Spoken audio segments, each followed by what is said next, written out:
How's it going, everyone, and welcome to another episode of No Excuses on VTWProductions.com and YouTube.com with your favorite show hosts, Aristil, Fenarian. And Vorcel, and my search for weasels continues. Yeah, that was a thing. Automatic translation software is a wonderful thing, folks. It is. Provides no end of entertainment. But we are No Excuses, and we're here to bring you the latest news and commentary on the video games industry for the week.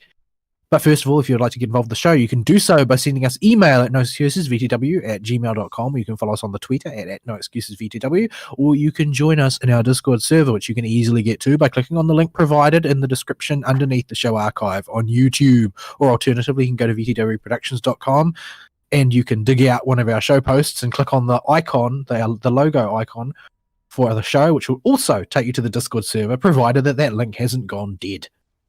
Which honestly, it probably has at this point. Maybe?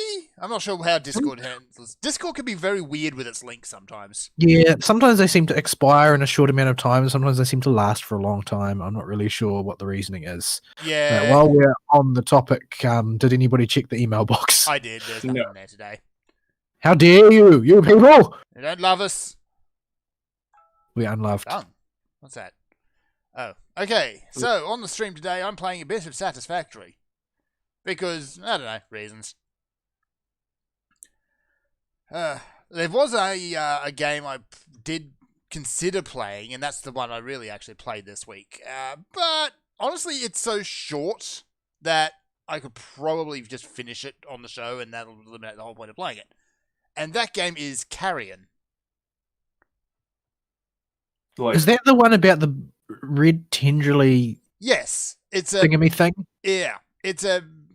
I'm gonna call it a Metroidvania, but it's kind of not. It's way too linear for that. Yeah, I couldn't tell what it was from the bits and pieces I'd seen it. I saw that Daniel Valvera was posting favorably about it today or yesterday. I can't remember. Okay, is that a mark in his favor or not? He made Kingdom Come Deliverance, so you can take from that what you will. Oh, fair enough.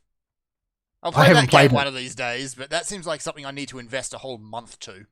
Yeah, from what I've heard, it's like bordering on simulation of life in medieval Bohemia. Yeah, so... which is to say, pretty freaking horrible. But I mean, people like that game. Yeah, I mean, yeah, and he seems like a pretty cool guy. Yeah, he's got a large beard and a lot of airsoft gear. So yeah, Carrion. It's a Metroidvania game, except you get to play as a monster, and by monster I mean red tentacly thing with way too many mouths. Carnage from Spider-Man? Yeah, if Carnage didn't hold a coherent form together, yes. Well, I am not 100% convinced that he does hold a coherent form together. He seems to be a very unstable compared to Venom. Yes, he is. So yeah, it's Metroidvania. You get to move pretty much in any direction because your tentacles will carry you around, and you're pretty much just underground. And you get a few abilities, but by and large, you're just getting from point A to point B while eating everything in the way. Delicious. People are meaty snacks. Unless, of course, they're the army guys who seem to be wearing sealed suits, so you can't eat them. There's a few neat mechanics. Some of your abilities are determined by your current size. So how big you are will just dictate what ability set you have access to. When you're really big, you get to smash through walls and things like that, and you have a lot of health. When you're medium-sized, you have a ranged attack and half as much health. When you're tiny, you're dead and useless. Yeah, from the little clips I've seen of it, the vibe I got from it, and it's not necessarily correct. In fact, I'd say it's radically incorrect unless you take it as a total inversion, but it seemed to me like Bizarro World Loco Roco. I guess you could put it that way. It's like if Loco Roco was really, really evil and edgy. Yeah, you just roll around the place and you're eating the tasty, tasty humans who are around the place. Or maybe Katamari. And evil Katamari. Wait. Yeah. Katamari. I can't get a moral bearing on Katamari, I'm afraid. I'm just gonna lump it in the what the hell is going on here basket and leave it at that, I think. But yeah, so carrion, in order to fight, generally you need to grab an enemy and either chew on them a bit or bash them against the walls or something like that. When you're big and slow, you do. Well, you're not exactly. You don't lose a whole lot of speed being big, but you're a big target. And you actually fight more effectively when you're in the medium-sized state because you get a range attack. But you're also squishier. And your health in this game tends to bear down really quickly. Most of the enemies, the starting guys will just start off with a pistol. They'll take a random pot shot at you, and that's about it. You can chew on them, and you get your health back straight away. Once you start getting the more dedicated combatants, you can't get health back off them, and they will start with machine guns and flamethrowers, and later on, a freaking mech. This hardly sounds fair. Yeah. A mech, by the way, with a minigun that sounds like two chainsaws being rubbed together. It is a very hefty sounding minigun. And yeah, if you get caught in the open by any of those, they will just liquefy you, so don't do that. Yeah, it sounds like a terminally bad idea. Yeah. That said, though, I think I'm pretty close to the end. I haven't actually finished it, but at no real point have I been notably challenged by the game. Like, there's been a few points where I've had to stop in case I figure out how to approach an enemy so they don't chew my theoretical face off. But other times it's just, yeah, okay, there's an enemy. Charge, bang him on the walls and chew on him for the next 10 minutes. So, yeah, there might be a big challenging boss at the end, but so far it's been a fun experience, definitely fun, but not challenging. If you run into a puzzle, generally it's, okay, you just need to go around and find the other way to approach this door. Or sometimes it's, you can't get through here because you need a new ability, go and find that new ability. So yeah, it's a fun experience. They're asking, I believe, $30 for it on Steam. I just got it through Windows Game Pass, so I didn't pay for it. But yeah, I don't know. I'm not exactly sure of how you'd value it, honestly, because it could go either way. It is, needless to say, a Devolver game, of course.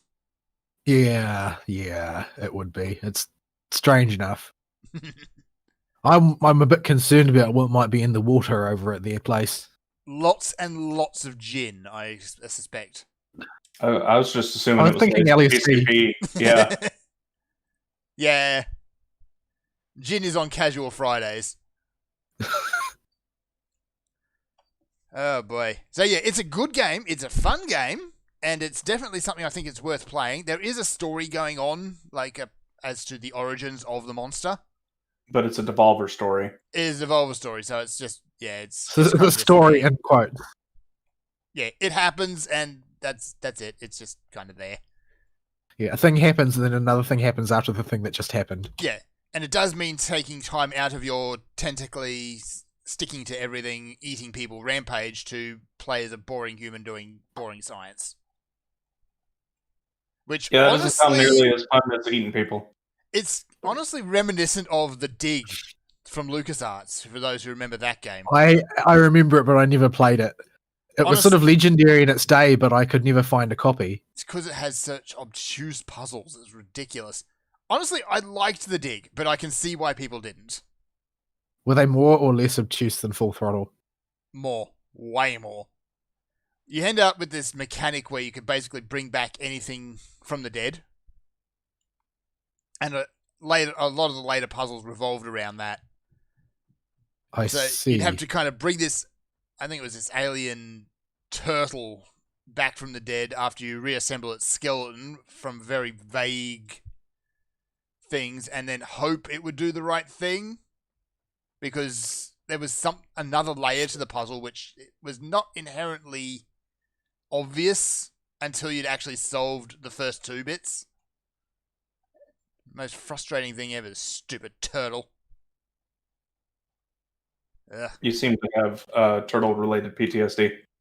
That turtle has the bones, particularly trying to reassemble its skeleton. Like you could assemble the skeleton and it would look perfectly fine, but there was a few bones that looked very similar to each other, and you would not pick Oh, which one you that had type of puzzle. that That type of puzzle. I remember those. They were like an absolute epidemic in edutainment. Ugh. Edutainment. My 'Cause when I was nemesis. growing up, in the era where the Pentium 75 was king, Hmm. edutainment was really starting to hit its stride, and so Oh boy. you had like Reader Rabbit and Treasure Math Storm and all those things at that time. Oh, and Yeah, yeah. I remember a those. lot of those. What I the remember fun a one bunch of them. was, we had, I think, some old model Macs in my school, and if you dug deep enough into the files, you could actually find Zork Nemesis. If you want to choose puzzles, go play Zork. Any of them. Oh my goodness. I I think remember. that era was very strange to me because when I first started playing PC games, the era of the 486 was just ending, and they were moving into the Pentium series. And in that 486 period, that was the tail end of where things like Word Rescue and Math Rescue were popular. And the Yep. thing is that they were actually competent games, in addition to being edutainment. They were Yeah. like competently designed platformers. And then it was like the Pentiums came out, the learning company figured that they could make a buck off of designing games for these new series of computers, and the design quality just went out the window. Yeah, I Yeah. remember the first one of those that I ever really played. Like, they were always there, and I'd always poked at them. But it was like some fourth grade math learning game where you went through some haunted island or something, and you had to find all the students. And there was a whole series of games in this vein that covered every subject in every grade level, from like first to all the way up to high school. Yeah. Like, my school was very big on the readers. So you'd have like a story from Arthur or Magic School Bus or something like that. Oh, there were those, but those were Magic School Bus. Dime a dozen of I those remember things. They made so many of them, and they were all. They really frustrated me as a child because I was looking for progression, and there wasn't any. And there wasn't any. I spent hours looking for a way to progress the game, Nope. and there wasn't. It never existed to begin with. But it's not like back then you could just look that crap up. So I just kept looking. I said, well, I mean, it's a game. All the games I've played before, they have a beginning, a middle, and an end. So Nope, you've got the story, and that's it, and a bunch of mini games. And if you're thinking of any depth in those mini games, well, you're in the wrong place, Bucky. You were lucky to get a full story in any of those licensed games. Yeah, they tend to skip a bit in the middle for a lot of them. No, they just didn't have one most of the time. It was just basically drills you could do for whatever subject you wanted. Yeah, here's a bunch of really awful mini games, which are only the most generous definition of game. I would like to dig up an ancient ass PC and stick one of those old CDs in it for one of these edutainment games and see, just to remember what type of load times we would have been okay putting up with back then. You know what? Because I Actually, bet they were. let me bring up ye olde Microsoft Store. but I mean, I remember that, like, the old school of games, back when the CPU clock speed was used to measure all kinds of things, they just didn't have load times. Yeah. Oh, I can't see ye olde Microsoft Store because Satisfactory is in the way and doesn't want to minimize. Because of course it does. Here we go. Okay, so if I recall correctly, if I go to gaming and search for, here's one that people might remember: Zoombinis. The logical journey of the Zoombinis. Yeah, I bought Logical that journey on, of the Zoombinis. I bought that on Steam for one of my friends who was a big fan of it one year. Yeah, here it is. $5 on Microsoft Store. You know what? That might be an experiment for next week. It's really hard though. At least it was when we were kids.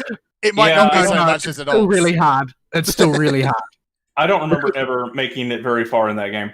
No, Yeah. it's brutal. It's like if you played Lemmings, but the Lemmings were actually really fussy about what they did. Yeah, well, even more fussy, you mean? Well, the thing is that the Lemmings always behave in a particular fashion. Yes. Except that all of these are different lemmings that all behave in a different fashion. Yes. Yeah, I don't know anybody that understood what the heck to do in that game. All right. It was really popular, though. I remember everybody at least knew what it was. It's super legendary. It's even got a TV tropes page. Yeah, well, everything does. So I might put that one up for next week. Well, let's see how we go. Not everything has a TV tropes page anymore because they deleted all of the ones that weren't woke enough. They did a purification, yes. They had several purity spurges where they just cleared everything, even remotely sexual, hypermasculine, just politically incorrect, and just removed as much as they could possibly justify. Yeah. All the big websites have just gone outrageously woke, and it's really terrible. But let's not bang on about that again. Oh, we're going to get to it. Yeah, no doubt. Well, unfortunately, it's just invading everything right now. It's sort of hard to avoid. Warhammer?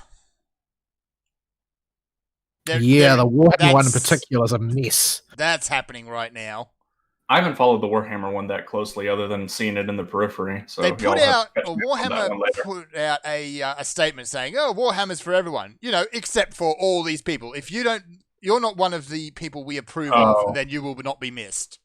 I remember that part. I haven't seen the fallout from it though. It's been pretty bad. Well, maybe you shouldn't tell people to buy your product if you don't want them to make fun of you. There's been a mass, pretty much the moment that they put that out, the previously united and fairly chill Warhammer community, as chill as communities get on the internet these days, basically started to eat itself. Well, yeah, it's because some of them are open Bolsheviks. And I'm not using that as a pejorative in this case, although it always is. I'm using it as a descriptive because that's how they would describe themselves. Right. So, yeah, there's a massive email campaign going on at the moment to say, you done screwed up, WotC. Again. It's not WotC, it's GW. Oh, it is GW, yeah, sorry. In this case, WotC's just as bad, if not worse, because WotC is based in Seattle, if I recall correctly, so... Yeah. He won't get to the emails, then he's out there busy lighting federal courthouses on fire. Yeah, WotC gave us amphibious elves. Let's not forget. The elves that can magically change gender for no reason. Because fish or frogs. Because frogs. I don't think they actually even gave a reason. It's just because, yeah, okay, they can do this now.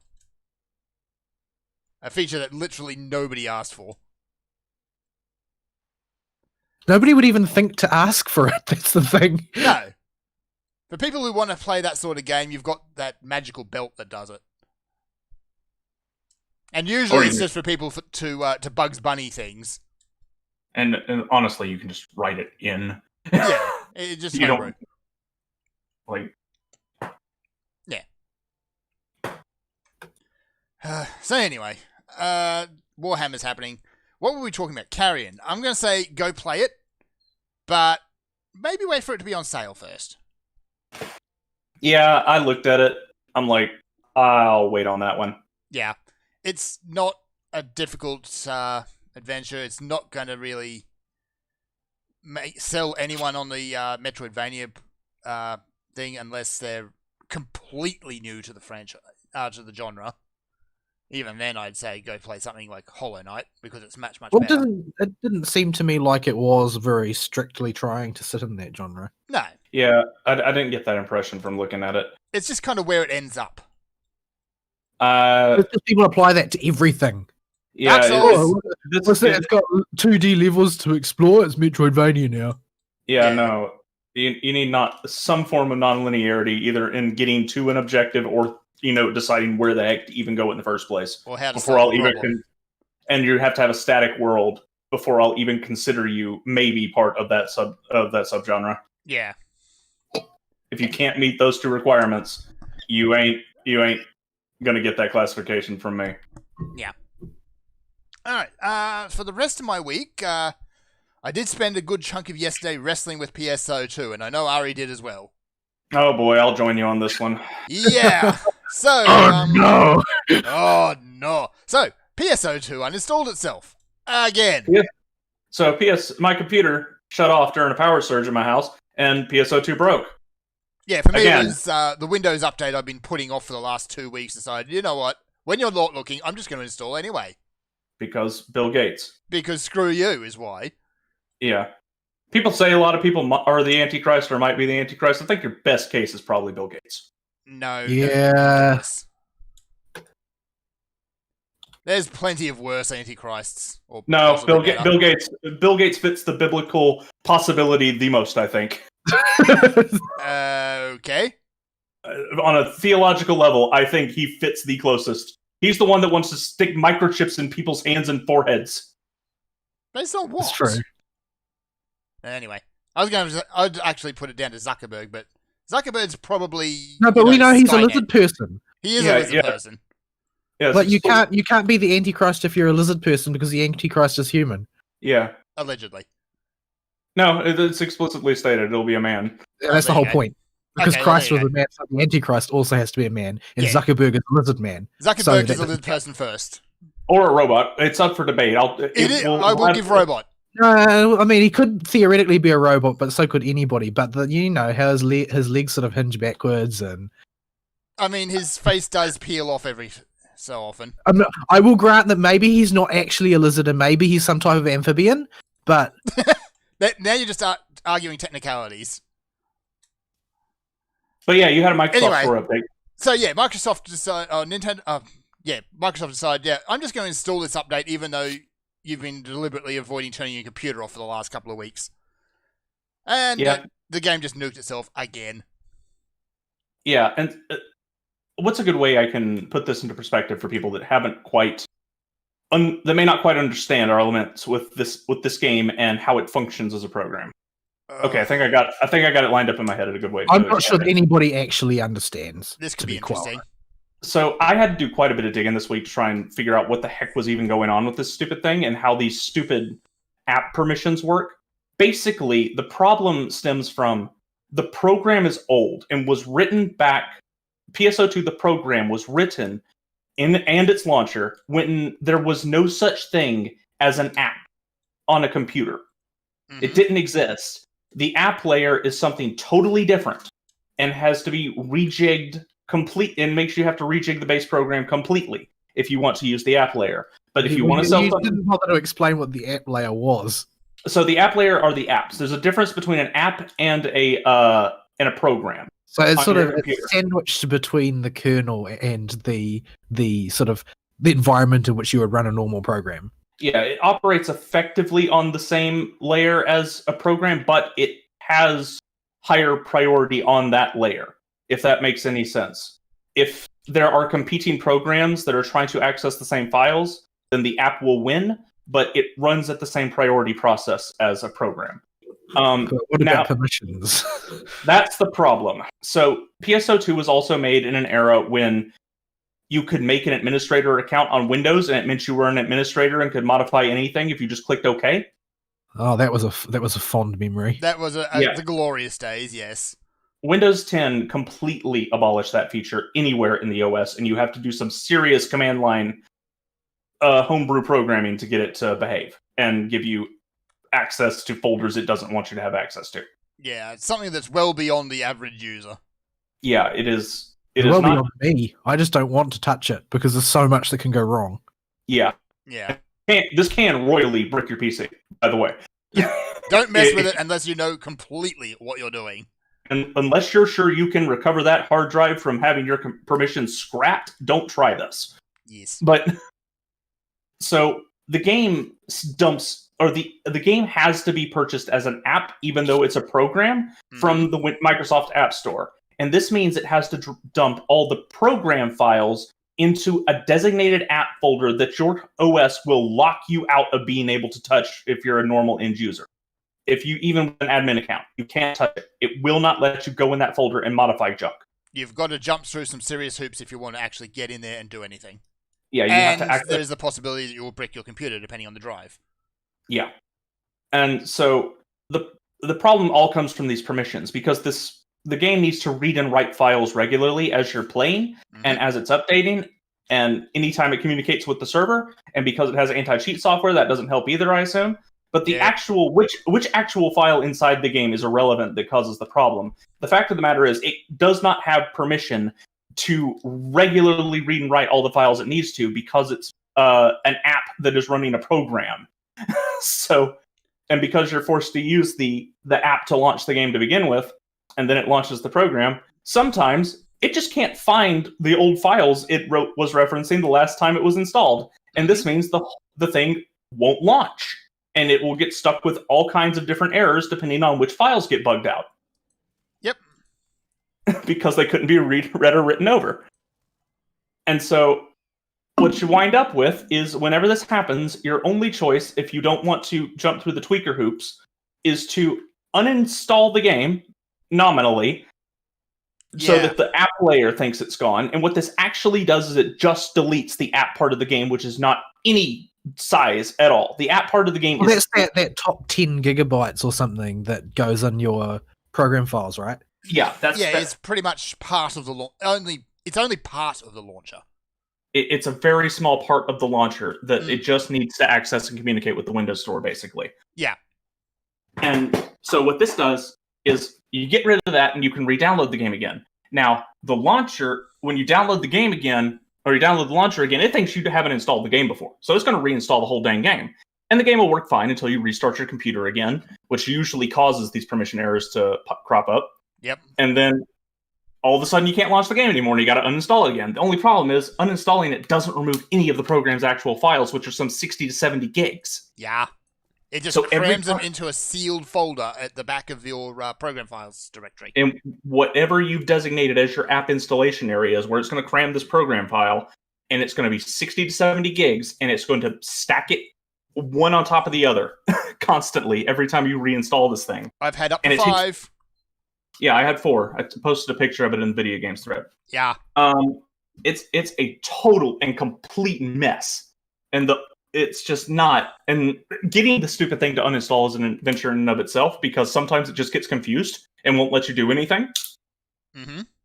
Depending if it actually recognizes that there's a program there or not. Yeah. Which half the time it just doesn't. Not to mention PSO2 uses one of those super egregious anti-cheat softwares that flags every antivirus under the sun, plus the Windows security system, even if you turn it off. Yeah. So yeah, this thing is a pain in the butt. Yeah. And we have been fighting with this thing for 2 months now. The thing was never designed to work with Windows Store, and what is actually put into place is basically duct tape and bubblegum. Yeah, it is every single person on the planet has this problem. And the solution is Sega hasn't fixed it, even though they're constantly releasing updates for the game that don't involve fixing the basic problem of nobody can play your video game. Yeah, the obvious fix would be get it off Windows Store, but then they need to find a new distribution platform for it. Yeah, and they're stuck with Microsoft for now until they get their Steam deal finished. Which I heard they're working on, but I haven't heard any progress being made on a date yet. There are apparently bits and pieces in the code to support Steam already.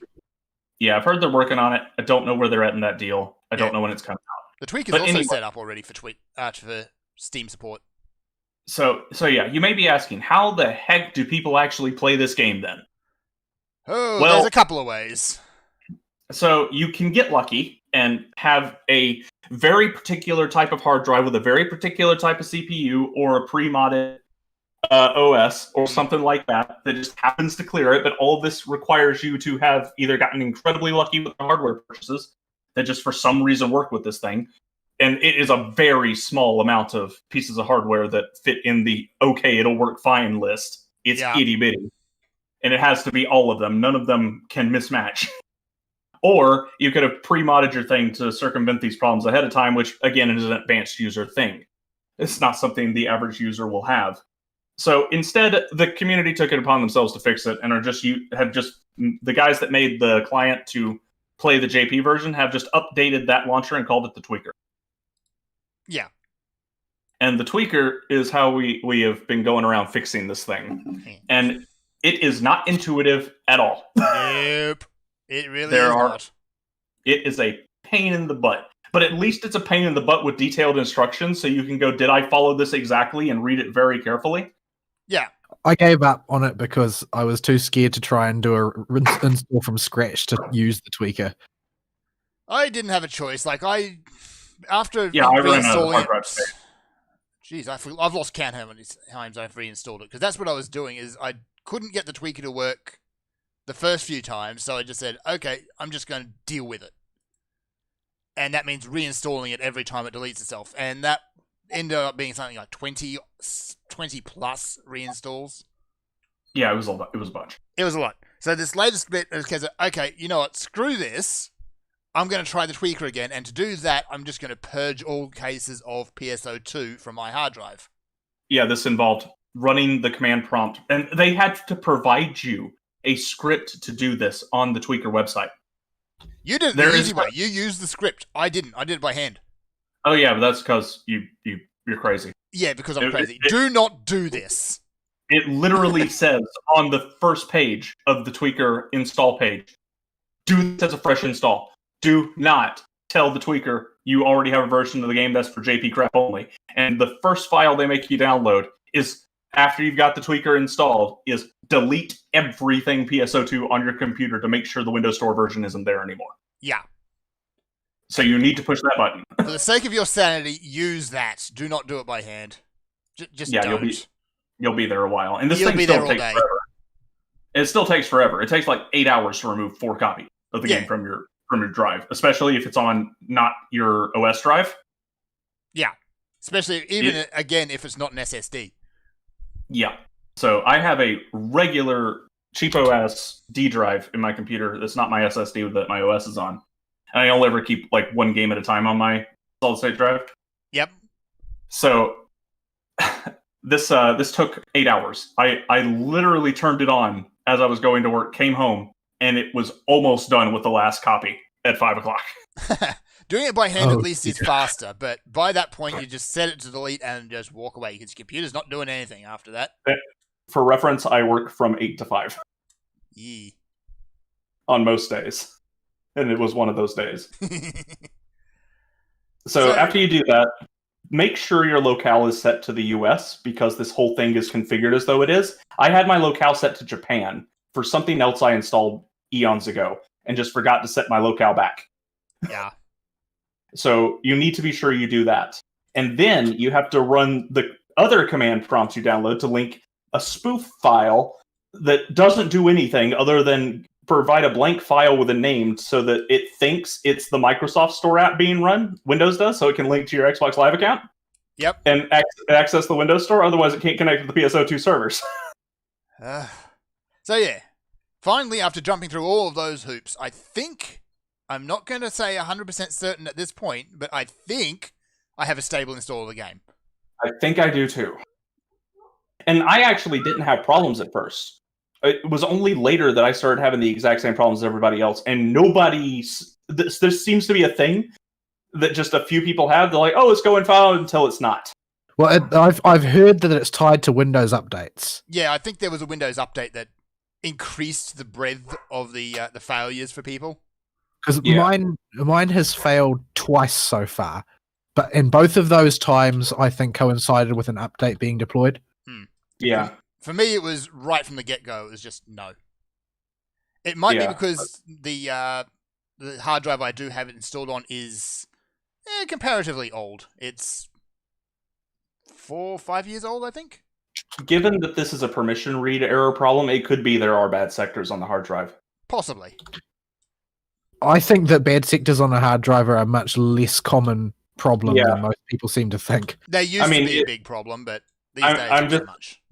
It is less, I think that's your problem, than that is a possible problem. that Yeah. might- It's technically possible. It's one more thing on the list. So yeah. So we will see. We might- Come back next week, and we'll see if we've given up on the game completely. I guess. Yeah, if it breaks when my computer reboots next, then I give up. That's it. I'm done. I've rebooted my computer 3 times since the install, and maybe except for once before I did this, it would uninstall itself every time. Yeah. So And I think that was I only got away with that because it was a soft reboot. Yeah. And also with this thing, you don't have automatic updates or anything like that. You got to do everything manually in the tweaker. But thankfully, it does come with a bunch more video options and junk that really should be in the game, but isn't. Yeah. So you can mess with all that. And we'll come back to this topic. Oh, hey there. That's new. What? Oh, just they must have dropped a Satisfactory patch sometime because now there's a big cartoon hand that presses the big red button for you. Oh, I see. Instead of just the very satisfying thump of the big red button being pushed. I see. So, yeah. Anyway, so yeah, we'll come back to PSO2 in a bit because Sega has kind of addressed it, sort of, in typical Sega fashion of not addressing it at all. And as Sega fashion of how does English work? how does language works? How does we English? Oh, screw it, more bulldozers.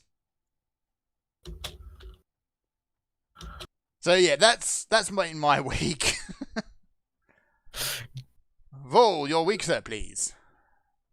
Let's see. What did I do?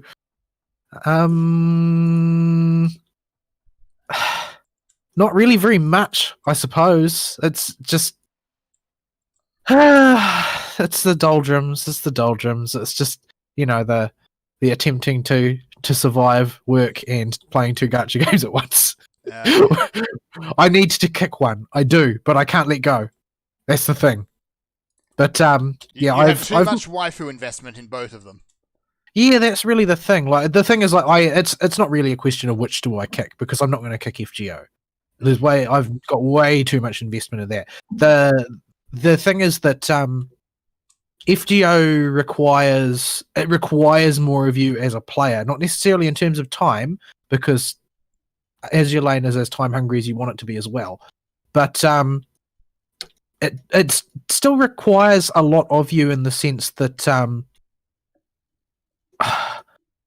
I feel like the challenges, generally speaking, are harder intellectually speaking to solve, and I end up devoting quite a bit of time to thinking about a lot of the stuff that I have to do. Plus, the story takes a long time to go through if you proceed through it in the way that I do, which is a very leisurely consumption. Like I don't accelerate the text or anything. I just let it proceed in a sort of cinematic fashion. So that actually makes the story take a very long time. Although I prefer it that way. So I would, if I'm going to kick one of them, I'll kick Azure Lane, but it's just so much more engaging on a raw gameplay level than FGO is. I mean, nobody's going to argue FGO has got riveting mechanics. No. Nobody's that crazy. But yeah, so I do have the sort of feeling like, well, I would definitely, if I had to kick one, I know which one I would kick. However, I don't particularly want to kick it because it's fun. But yeah, that's always going to be the case, right? Like that's just how the way these things work. Incidentally, I did see an interesting news post come up the other day. Apparently, there's a new crossover event coming up: Azure Lane and World of Warships. They've had several of those. In fact, it's become commonplace at this point.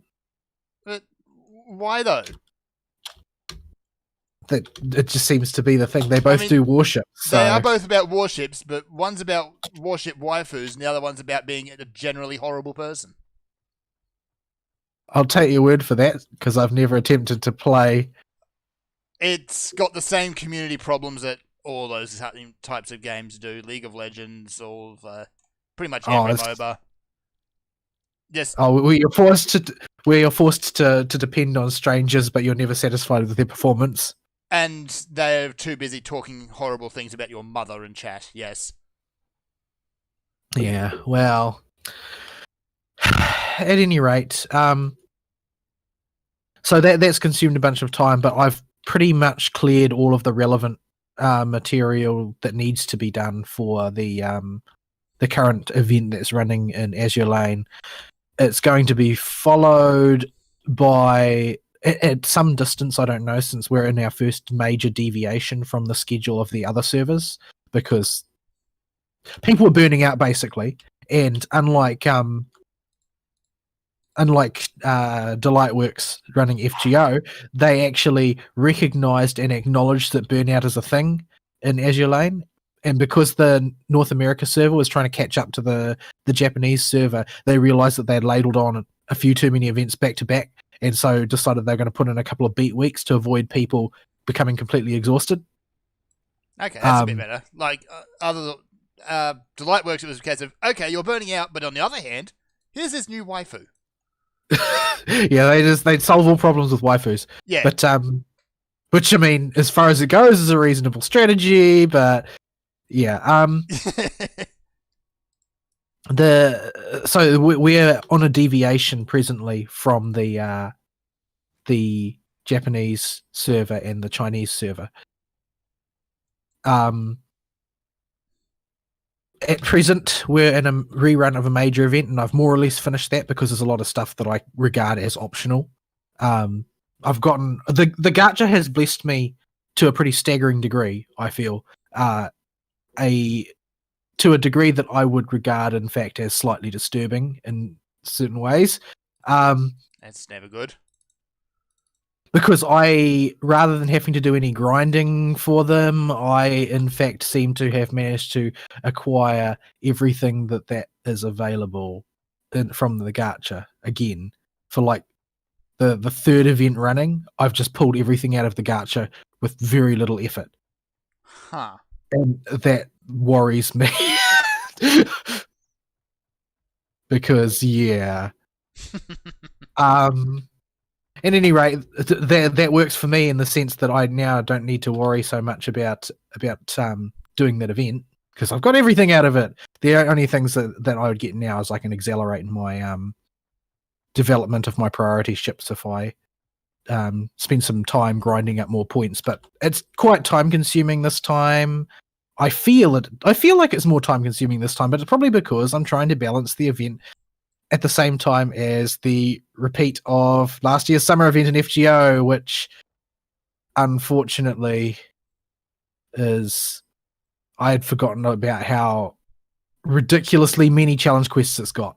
And for me, challenge quests are what make a FGO event taxing, because it's quite difficult for me to come up with a lot of the strategies. I don't naturally have a very good strategic mind, so I have to think for a long time about some of these. And I'd forgotten that there's like 10 challenge quests where there's normally one per event, but there's 10 in summer 2019, and I'm sort of in a position now where, oh man, I wish I'd written down what I'd done, because now I've got to go and do it all again. But yeah. I rolled on the summer gacha for summer 2019 last year, but I decided not to this year because I was too gun shy after the experience of rolling for Skadi. Even though I did get Skadi in the end, the results were pretty bad up until that point. So yeah. So that's consumed quite a bit of my free time. Again, I'm still labouring under the situation where there's just no anime worth a damn to watch yet this season. So that hasn't. I've been seriously contemplating doing yet another rewatch of Babylonia because it's just so cool. It's so cool. I'm not making any commentary about the quality of the writing. It's just that they give everybody such cool scenes, such cool dramatic scenes. And that's really what it's all about when it comes to very shonen-y type stories like the Babylonia Singularity, which is all about heroic deeds on an epic scale, and they really execute that well. Like I expect that a lot of people decided to grail Ushi or Leonidas or one of those normally thought of as minor characters after that anime, simply because they got such cool scenes. Shield Senpai. Like, I'm tempted to just rewatch it again, and I do like rewatching series generally. It's just that the season is so barren that it makes sense to do rewatching this season if you've got something you want to rewatch, or to do catch ups if there's something that you missed. Because wow, there's just nothing worth watching. It's really tragic. It's a bit sad, but it was kind of to be expected, I guess. We just killed Magatsu at the exact same moment his group buster went off. So he's gone, and now we're all lying dead on the ground. We're making progress on him, but I haven't actually done this fight before, so I don't have a clue what I'm doing. Left knee, left shoulder, right shoulder, belly, face. Okay. I think we're on right shoulder.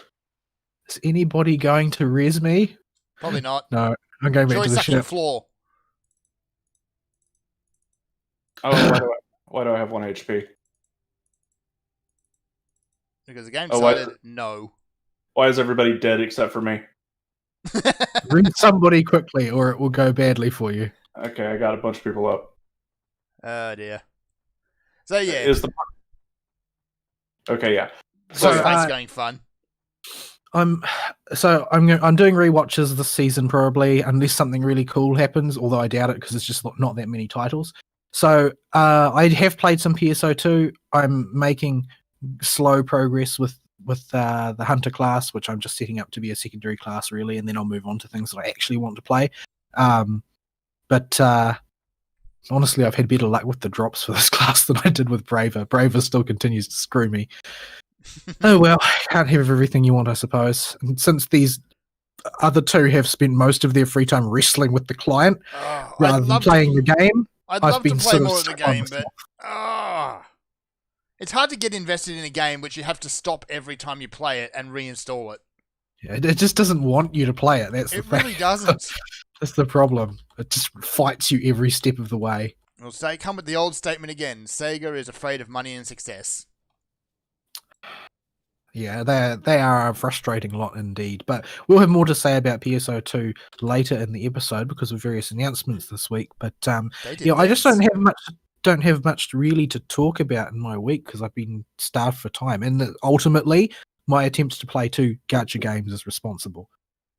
So yeah, I just like Azure Lane because Azure Lane is actually a game that's you can automate it enough once you've got your fleet set up right that you can play without doing anything. So it's useful if I'm like at work and it's a slow day, then I can just like tap in between reading each test and it will play. So I think that what I'm going to have to do is just, if I can't bring myself to muster up the will to completely let go of it, then I will probably just have to muster up the will instead to limit it to, minimal playing.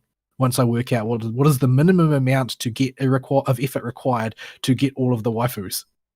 But yeah, they've just got a really good content pace. Like as far as money engines go, they've done a really good job setting up Azure Lane because it's super, super generous, but it makes you really love it so that you are willing to spend money on it. And they're constantly funneling ridiculous quantities of new waifus at you. Like I joined Team Grinding for Cheshire after finishing my grind for St. Louis. And I've probably got about 900,000 out of 3 million EXP ground up because for each priority ship you need to grind 3 million EXP using ships from the same faction, approximately speaking. So it's a long grind. It's a long grind. But if you go, if you want to see like the way they engage the bulk of their player base, though, all you need to really do is go to like the Reddit and then look at the amount of art that has sprung up of Cheshire since Cheshire was released. It's just a solid wall of Cheshire art. In fact, there are lots of people whose preferred waifus have been pushed into the background who are very upset about the whole affair because now they log on, it's just wall-to-wall Cheshire, and like a few months ago it was like wall-to-wall Bremerton and so on. Has she actually achieved the rank of best girl so far? Everyone does. Every time there's a release of a new batch of ships, usually one of them will get declared best girl, and will just the internet will be smothered in art of them. Like absolutely suffocated in it. Because the internet is full of degenerates. Yeah, pretty much. It's usually somebody relatively fetishy gets picked. So of course it does. yeah. It would be, wouldn't it? Of course. But yeah, the main reason I'm grinding for Cheshire, other than her just being sort of generically cute, is the fact that she's an incredibly good anti-air boat, and I don't really have enough good anti-air boats to progress the main story, because planes become a serious issue later on. But yeah. So yeah, I'm going to have to discipline myself in order to do something other than play gacha this coming week. We'll see how that goes. I also have to go to the dentist this week, which I'm not looking forward to. Yay. I have a funny feeling it's going to evolve into an enormous bill It because usually it's the does. dentist. That's how I just hope it's works. not as bad as last Yeah. time Fern goes to the dentist. I was telling you about my dentist visits and how they're ridiculous. Like, holy crap. Yeah, And- but I'm more concerned about having a dental visit that ends up like Fern's one. Hospitalized with the wisdom tooth out. That was fun. Yeah. Oh boy. I don't have wisdom teeth, so I don't need to worry about that. But I'm always terrified of what happens if it turns out that I've got an abscess I didn't know about or something like that. Curse your superior genetics. Unless on But, some things.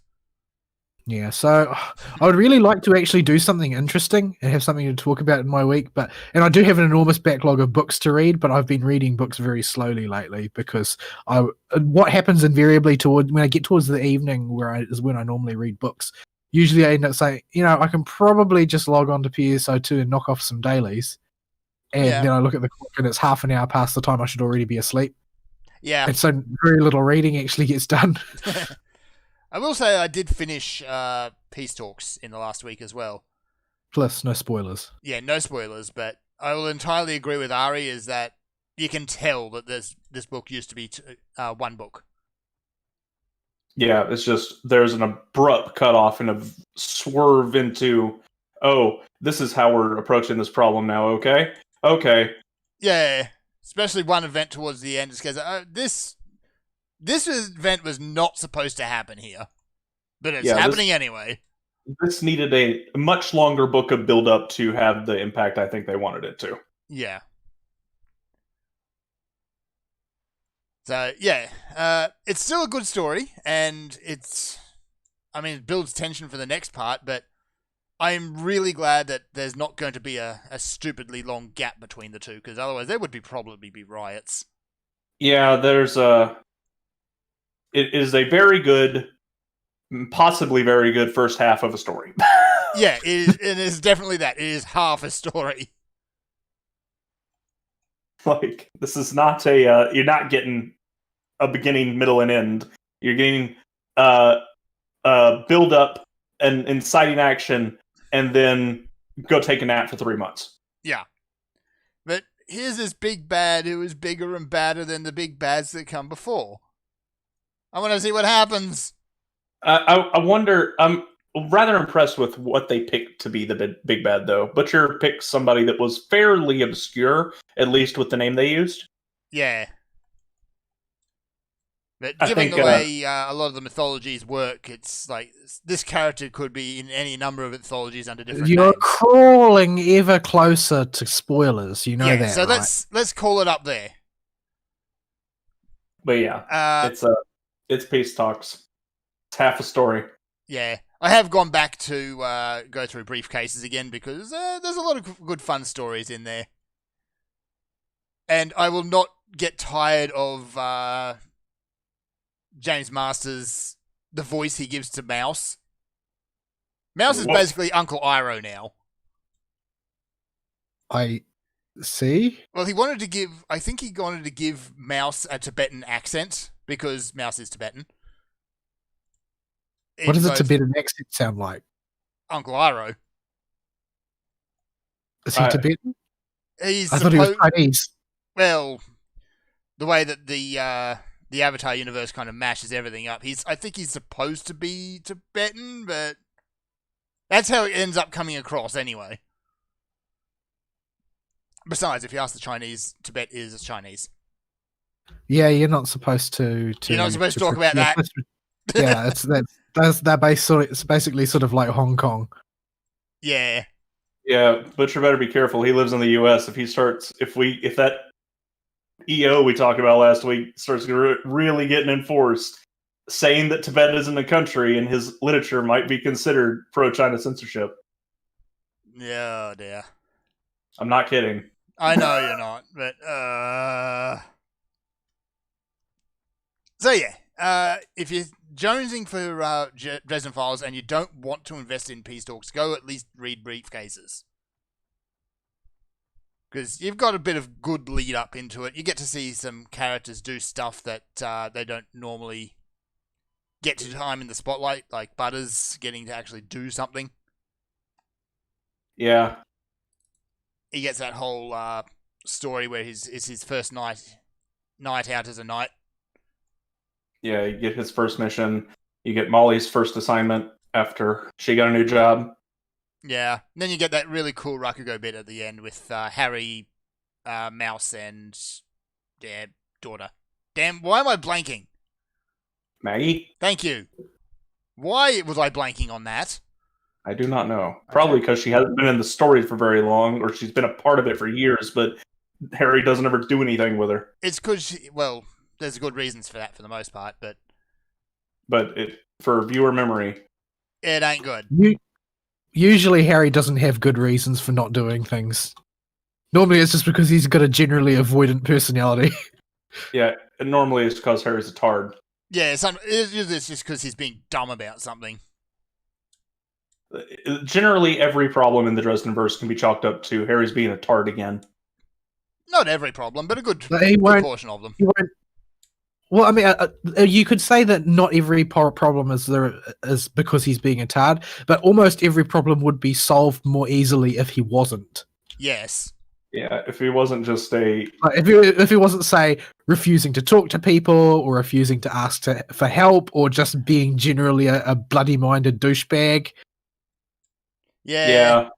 That's peace talks in a nutshell. Especially plot, where it's just talk to each other, you idiots. Communication is hard. Especially considering Harry spent, Ghost Story, I think it was, realizing that he should actually talk to people and trust other people. The people who he's close to. It's kind of the whole theme behind that whole Changes Ghost Story arc. No, to be fair, that entire caper really doesn't work that well if he tells everybody. No, it doesn't. And it was definitely a caper. Not that they'd be able to understand what on earth he's talking about anyway. Yeah, Ghost Story is, I think, and I think a lot of people do agree, is probably the worst Dresden Files book. I disagree. I found it very tiring to read. I don't think it was the worst. Very tiring. I felt like it was about 20% too long. Yeah. I say it's the worst, but it is also one of the most important, which is kind of a weird thing to have going. I think it could have been condensed a lot more than it was. I think there was one or two plot lines that either could have been cut short or amended to be more relevant. Yeah. But overall, I really enjoyed Ghost Story. Like, a lot. Yeah. Anyway, we should probably, if Vol, you've done with your week, we should take a break. Yeah, I wish I had. You didn't do a whole lot, did you? Yeah, I need to kick this gacha habit. It's dragging me down, man. Yeah, it is. But realistically, I would just go and grind in a different game. So, on the other hand, JPEGs. JPEGs, it's true. Waifu JPEGs. Got to get them waifu JPEGs. Yep. So we'll be right back after some music, folks.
And we're back. Yes, indeed. And Magetsu's dead again. Because of course. So you guys, I'm not sure what you're doing. You're failing horribly at bosses in PSO2. Well, we're actually doing it in separate parties, but because Vol was already in it when I started, I didn't want to miss it. Ah, right. But but yeah. So we were in Vol's week. I don't really have much else to talk about, which is disappointing for me. I feel like I should be providing content, but I can't do anything about that right now. I'll just have to try and be better. All right. I guess we'll move on to my week. Yes, indeed. So continuing from Vol's gotcha shenanigans, I continued to play through FGO this week, and since I was in a wonky work week with a whole lot of time of sitting in the office and not a whole lot of time of doing what I should be doing in the office because I'm held up by legal shenaniganery at the moment, and I'm actively having people interfere with my job. So, and trying to wrestle payment out of MARTA because we're held up by them. Because don't ever get involved with the state, folks. But they pay so well. They do. When they eventually do. Yeah, but wrestling money out of them when we get put on credit hold with our with our supplier if we don't pay them within 60 days, and it's been over 60 days since MARTA owed us money. Yeah. That's me having to go, do I need to take out a lien on you guys? And since I'm doing that, I might as well be the person on phone duty as well. So this wound up with me having a very intense week, but not a very active week. That's pretty much just governments as a whole. Like, they will take forever to give you money if they owe you anything, but Thankfully, on you if you owe them. Thankfully, I have individuals I can track down and hassle about this. I have ID'd the people in charge of each part of the food chain here and have to go to every single one and tell them, you need to pay us right now or we're going to have to put a lien on this and you don't want the courts involved. Right. Yeah. So, yeah, it doesn't work in Australian government. If you can actually track down a link in the chain, then it's not complicated enough and they will add more red tape. Yeah, so that's been a mess, but this has made it so that I need to I'm sitting in the office basically waiting on the phone to ring and answering emails, which means I have my iPad in my lap and I'm tapping through farming junk. So I did a whole lot of Scotty farming. Like, a whole lot. Just mindlessly tapping through Charlotte to get void cocaine. A whole lot of void cocaine. What did you use it all on? Each skill for Scotty takes 48 void cocaine. We're just sticking with void cocaine now, are we?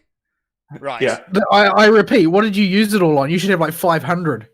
No, it's just I ascend my dudes, and it's like every gold servant I have is max ascension.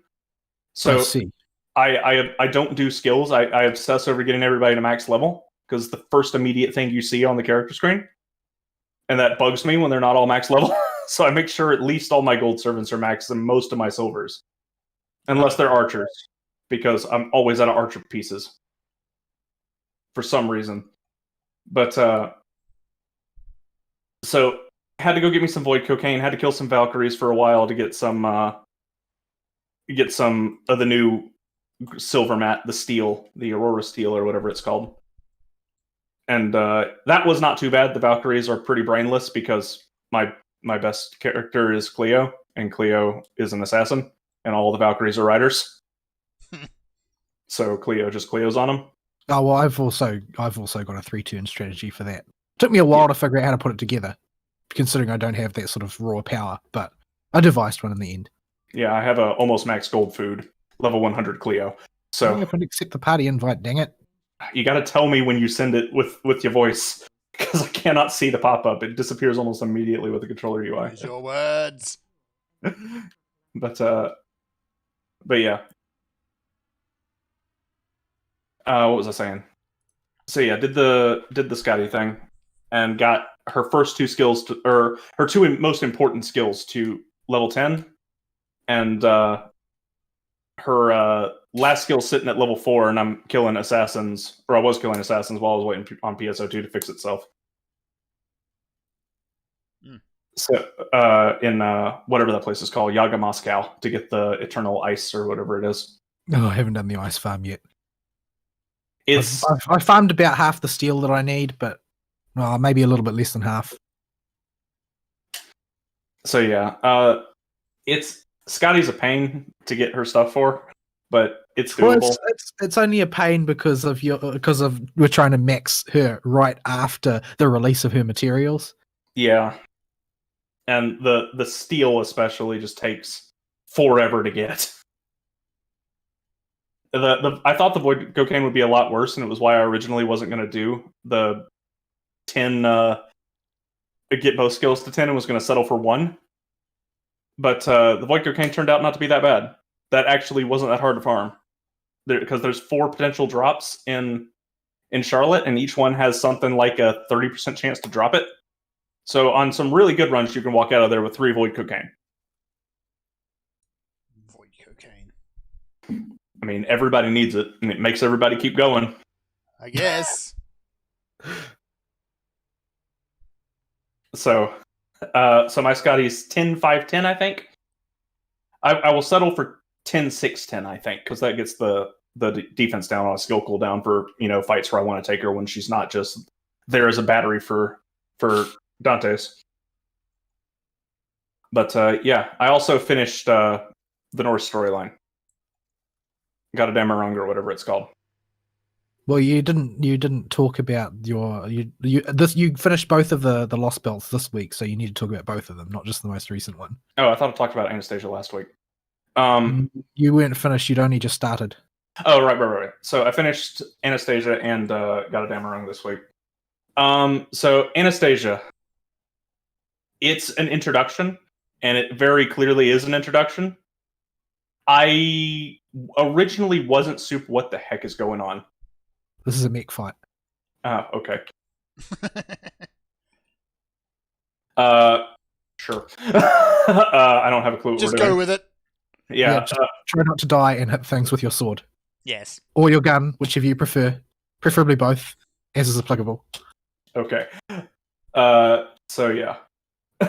I just got thrown for a loop. For those that don't know, apparently there's a fight where everybody gets a mech in PSO2, and I have no clue what the heck's going on, so I'm just figuring this out while I'm trying to talk at the same time. So yeah, Anastasia. Initially, I did not like the story very much. It started to grow on me, though. I thought they were going to pull a whole lot of tropes they pulled before, like with Avisibron, he was going to do the whole betrayal thing again, because it looked like they were setting things up that way. But I assumed that they wouldn't go that route because I thought it was too predictable given how Apocrypha went. Yeah, I wasn't sure where they would really take him, because I didn't think Apocrypha left any interpretation to his character besides this guy's a douche. But no, they made him genuinely remorseful for what he did, so that was a nice surprise. And he apparently still kind of remembers Apocrypha, at least, and it's a big part of his motivation. I'm not sure how much or how specifically he remembers it, but he knows that was a thing he did in another universe, at the very least.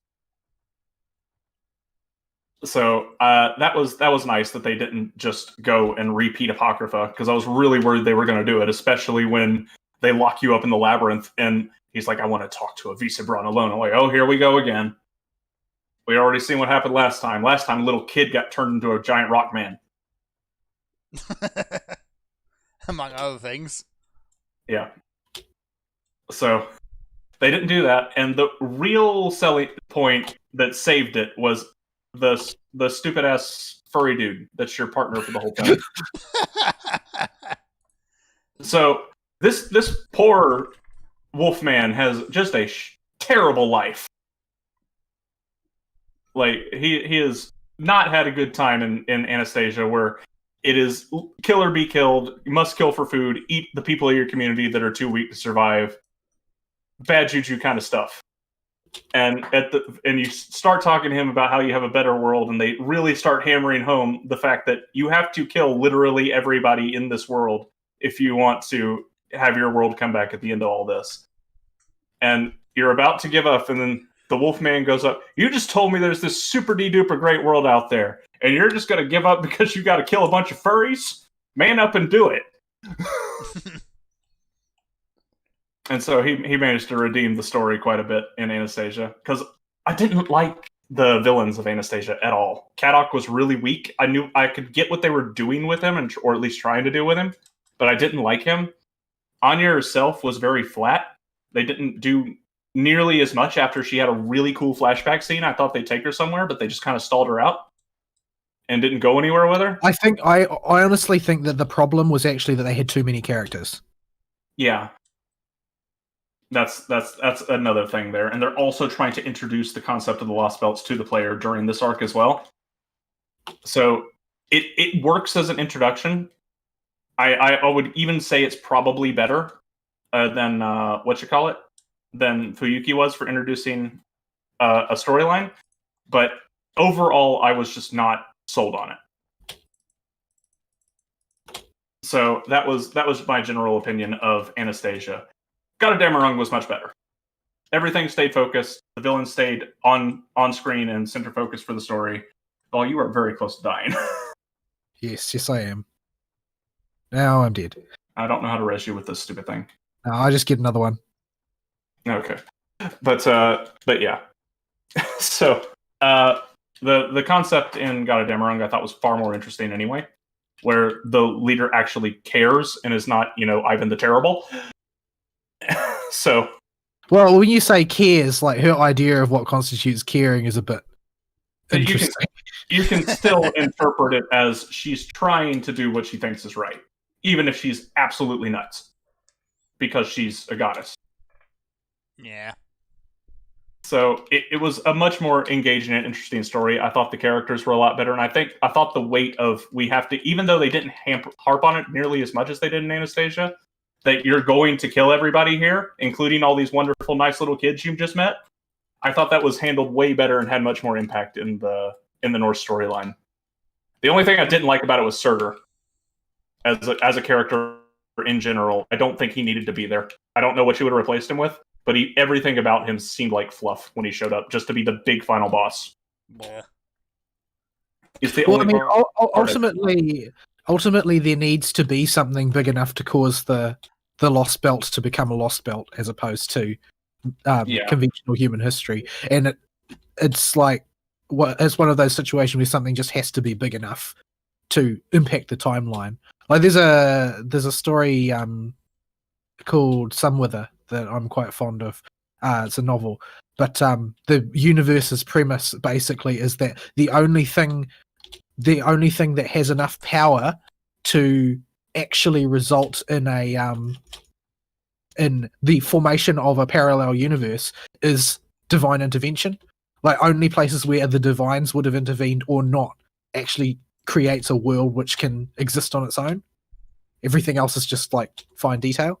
So in keeping with that concept, I think you've got a similar situation here where you need a big figure. There needs to be someone who is a force of nature in order to actually cause one of these sort of timeline schisms. And I think that they needed something like Surtur. It's reasonable to object to the way Surtur was deployed, but I think you would have needed someone like him to fill that spot. You couldn't with the other characters do it. Yeah, and I think that's mostly what I'm getting at. I just don't like the way his character was written or what they did with him. I get why he's there and why he's needed. And you did need to have a big final boss besides, just Scotty. But just something Scotty about... wasn't a boss at all. No. Scotty was a walkover. Yeah, Scotty's a joke. But I think that if Scotty had been the boss, that would have been a bit disappointing. Yeah, that would have been anticlimactic. So you needed something. The way Surtur was written, they wrote him like he has this infatuation with Ophelia, but they don't expand on that at all. And they don't use that to really build him, but they start to. And it just feels like they started to get into him and then cut it short. And you're just left to infer everything. And I don't think it really works. Well, I mean, ultimately, it couldn't really have been any other way since it's not like he's on screen or anything. Well, he's there in the form of, what's his nuts? Sigurd. Yeah, in which case he's bound completely under Ophelia's control, more or less. So yeah, I feel like not really any room for him to act there. Yeah, but it's not a bad story. See, and I don't think I don't think he was the worst option. I just feel like there could have been something better there. Yeah, but I think that might be the case. But I mean, also there's a certain they aren't going to aim to make every Singularity a blockbuster, because that way it just makes it harder for the next one. Because it is in their interests to start off in a very monster of the week sort of fashion, so that they can build up to a grander scale narrative toward the end. Yeah, it's so yeah, we'll have to see. Where they're going with this. Mainly the purpose of Gotterdammerung is to run around saying "ooh la la." So Yeah, Napoleon was great. Everything about Napoleon was great. We need more Napoleon in our lives. So much ham. yeah, I had a funny feeling that you would react to him like that. Yeah, I love Napoleon. He was amazing the whole way through. Sell all this junk that's eating bag space. Vita weapons. We need more Vita weapons. That's so many special weapons. I need to go ID at some point. But they yeah. gotta build up. So yeah, I think it's a good introduction, those two arcs, and I think they are best taken together. I feel like I wouldn't have liked them or been able to forgive as much as what was going on in some of the Lost Belts if I didn't read them together. And I can't particularly tell you a reason why yet, because I haven't had time to really sit and think about them since I just finished. Since I didn't binge them, I can't really relate. But I feel like that's a feeling I will have after I've had time to think about them. But we will have to wait and see how that goes. So yeah, I'm liking the setup for the new arcs a lot. I think it's much better than the Singularities, to be completely honest. Having actual stakes and immediate consequences at the end of every single storyline, even if it is incredibly dark, which I'm fine with. It's way more engaging and a motivator to keep playing and want to see where they're going with this. And it actually made me sad that I ran out of stuff to read when I finished the stories. Hopefully, there's one more thing that drove me nuts about Gotterdammerung. And that was that they, for some dumb reason, have very few nodes, but a ton of arrows in every single one, so it can feel like you're stuck on a storyline forever. I don't think I had that problem. Like, I didn't really notice. There's been bits like that in the past, but I did run into that in Septum, but honestly, that's probably because just Septum is awful. Considering half the story nodes in Gotterdammerung are pure story, like, I didn't really see it as being a huge problem. It's a perception thing. It's not an actual problem. As far as the storytelling goes, it's just a thing of perception I noticed while I was going through it, where I'm like, man, how many more arrows are left in this chapter every time I get back to the select the node screen? Speaking of nodes, did you do the extra story in Salem? The Journey to the West spoof? Yeah. Of course there's a Journey to the West spoof. Yeah, so that's... I was like, we're doing this again, are we? Yeah. So I heard a bunch of the characters reprise their roles from Sanzong's event, but I didn't do Sanzong's event either time, so I wasn't able to confirm that. You're not missing much. Oh, it's actually very funny. Like, it's a fun event if you don't discount the actually having to play it part. Like, because it's incredibly goofy setup, and Sanzang is a very goofy and lovable character. Like, she's one of a handful of characters who is not like just designed to provoke a waifu response or whatever, but is just designed to be sort of goofy and lovable.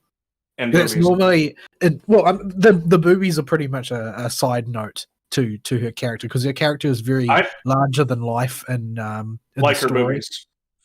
If you want to go that way, but when she's paired up with Raiko, you hardly notice. I suppose that's true. But yeah, she's just designed to be a very sort of like silly and lovable character, and really gets the opportunity to generally be her silly self in that story, which is it's a role that's normally reserved for male characters by the writing, to just generally be kind of silly. Whereas most of the characters, most of the female characters are either, they're trying to be badass or they're trying to be Ereshkigal, I guess. It's just a little bit too squishy. I wasn't sold on Ereshkigal in the story, but since I've been borrowing her for supports whenever I need an AoE Lancer, I've decided I'm going to roll for her because her animations are too adorable. Yeah, she's all of the warm fuzz that Rin has condensed into a single person. Yeah, so All of the sun has been shaved off completely. yeah, I get the feeling like if we can just cut Rin like that, we can give like Abo the Ishtar part. I'm sure he'll be happy with that. I was taking a jab at Abo because he likes Sun characters a lot. Naturally. I don't really think of Ishtar as being especially Tsun. I think of her as being not so much Rin's Tsun as Rin's pride. Like just all of the parts of her that are the stuck up Rin that she presents to the rest of the world. That's all Ishtar. And she's also Ishtar's clumsy incompetence when it comes to planning. And money addiction. Well, yeah, there's that. Well, Rin has a good reason to. Her magic's expensive, ain't it? That's well, it's not just that her magic is expensive. Her magic has been expensive for her family's entire history. But the thing is that the Tosaka family funds itself on patents. But because of conservation of magecraft, the more a magecraft is used, the weaker it gets. Oh, so the patents are worth less? The patents get worth less over time as they get used more and as people develop superior things. And since she's the only one in her line and she's busy being a student, she doesn't have time to develop magecrafts to replace those patents. So her money dries up day by day, but her magic doesn't get any cheaper. And because there's only one of her, she can't actually expand her financial base. So that's why she's always so obsessed with money. I see. They don't explain any of that with Ishtar. Ishtar just likes money. Ishtar likes money because she likes shiny things that are precious. I don't think it actually goes. I think she's basically a jackdaw. So yeah. So yeah. I'm excited to see what they're doing with the Lost Belt storyline. It's really engaging. I like it a lot. But it's it's just finished its introduction, so we'll see where they're going with this. People say that the first two are the weakest, generally speaking. Although people vary on that, and some people think the third one is the weakest because it's the most culturally alien. Yeah, but yeah, it's also in China. China. Oh dear. So I'm going to be biased against it already because China. Well, I mean, the thing is that's the China before there was any commies, though. I guess that would make it like Taiwan, not China. Culturally, at least. Now that we're getting cancelled. Oh, I don't care. If we get canceled for China censorship, I'm fine with that. That's a good way to go. China. So yeah. Other than that, I played a very little bit of Ghost of Tsushima. Ooh. I've just finished the introduction for it. I've heard wildly varying things about this. Like the people that want to hate on it, they really hate on it, and the people that like it seem to really love it. So, as usual, I think both of the extremes are dumb on this one. Naturally. But I have not unlocked very much. I've only had this afternoon where I've been home to play video games. Because while I made a lot of progress in FGO, I was stuck in the office. And that's why I made so much FGO progress, because I didn't have stuff at home to distract me. So I finished the first batch of story quests. And so that is done. And I finished the first little batch of side stories. And I'm now started Act 1 proper, and I'm out of the prologue and have access to most of the combat system. And it's okay. It's decent. I set the game on normal difficulty to poke at it and figured I'll just restart early on if normal's not hard enough or is too hard or something. And this is one of them games. Mm-hmm. But in general, normal feels about right. It's what most games nowadays would consider a hard difficulty, where I've actually died a couple times in like the 4 or 5 hours I put into it. Right. So you still will die if you make mistakes. And that throws enough new stuff at you with enough enemies where that feels appropriate. The only gripe I have with the gameplay itself is because of some asinine decision that's like, we want a more cinematic samurai experience. There's no lock-on button. Ugh. In a game where you can be surrounded by mobs. Maybe there's a way that you're supposed to play, or maybe it does it automatically or something. I don't know. Yeah, it's a pseudo-automatic lock-on, and it's very clunky to get used to. That is the only part of the game that really doesn't feel good. The rest of it feels fine to play. Well, I don't know. I feel like I felt for a long time that lock-ons are basically a crutch for not having designed a game that allows the player to convey their intent better. So Yeah, I'm not sure I'm sold on the idea that every game needs a lock-on. I think every game needs better design. I think, as usual, Devil May Cry does the lock-on best, where the lock-on is just another function of the combat system. You have a different moveset when you're locked on and when you're not. So your inputs will do different stuff, and it's just a way to make the inputs that you basically need to be hard locked on to continue the combo just assigned to the dang lock-on button to begin with, and just use a mirrored input from an unlocked combo. So unless you're DMC, then screw you. Yeah, You know, I've heard a lot of it for that. people. I've heard a lot of people whinging. Oh, Ghost of Tsushima's the same as every other Sony exclusive. It's just God of War with a different skin. I am not far enough to really tell you, but so far it's telling a fairly competent samurai story.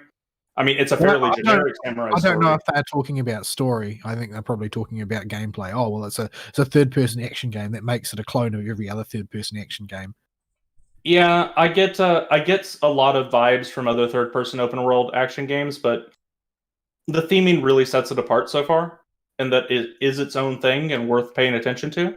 And I don't think people that are leveling this criticism, I don't think actually level that criticism at the Dark Souls style genre. So I think that they just want to hate it. Yeah, I don't know who is hating or what about the game. This was a game that was firmly in the bucket of, I don't think I can trust any professional opinions on this. I'll wait till somebody I know has played it and given me a thumbs up or a thumbs down to check it out. And somebody finally got back to me and was like, yeah, it's pretty good. You should check it out. And that's what I based my purchase decision off of. Yeah. Honestly, if you're waiting for professionals these days, then you're going to be waiting a while. Yeah, well, you won't be waiting a while. You'll know ahead of time what they think, and it'll always be way too high. It'll be based on the woke quotient. Yeah.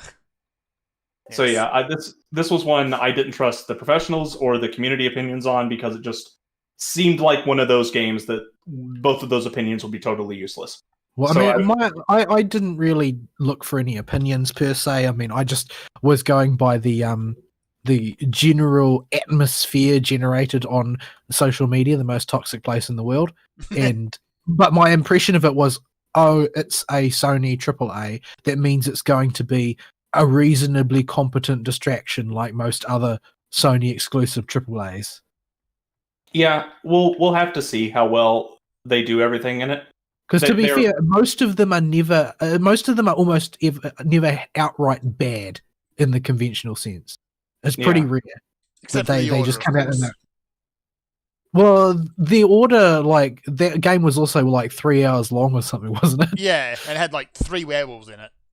So it's probably more of a tech demo than a game. Yeah. But they charge full price for it, so it deserves a score. I guess they did. But it looked to me, well, that game looked to me like it gave me flashbacks of getting games from Blockbuster. Wow.